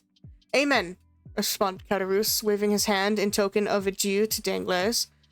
and bending his steps towards the Elise de Milhan, moving his head to and fro, and muttering as he went, after the manner of one whose mind was overcharged with one absorbing idea. So far, then, said Danglars mentally, all has gone as I would have it. I am, temporarily, commander of the Pharaon, with certainty of being permanently so, if that fool of Caderousse can be persuaded to hold his tongue. My only fear is that the chance of Dante's being released. But there he is in the hands of justice, and, added he with a smile, she will take her own. So saying, he leaped into a boat, desiring to be rowed on board to the Pharaon, where Immoral had agreed to meet him.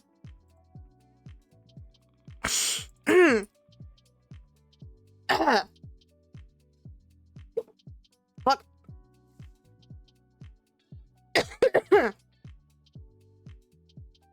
Oh my god. Alright. I don't know. I think part of me wants to keep going, another part of me feels like we should call it for tonight. We got through 5 chapters. There are 27 chapters in volume 1, but I feel like we got through a good bit of it tonight. And I know my throat is gonna be fucking killing me later from talking so much at once. So I think it might be best to keep these readings streams shorter. So, with that, we will continue with chapter 6 next Saturday. Thank you everybody so much for joining me. I hope everybody has enjoyed Storytime Saturday. I hope everybody has a good day, a good night, whatever time zone it is for you. And I will see everybody on Monday. Bye-bye!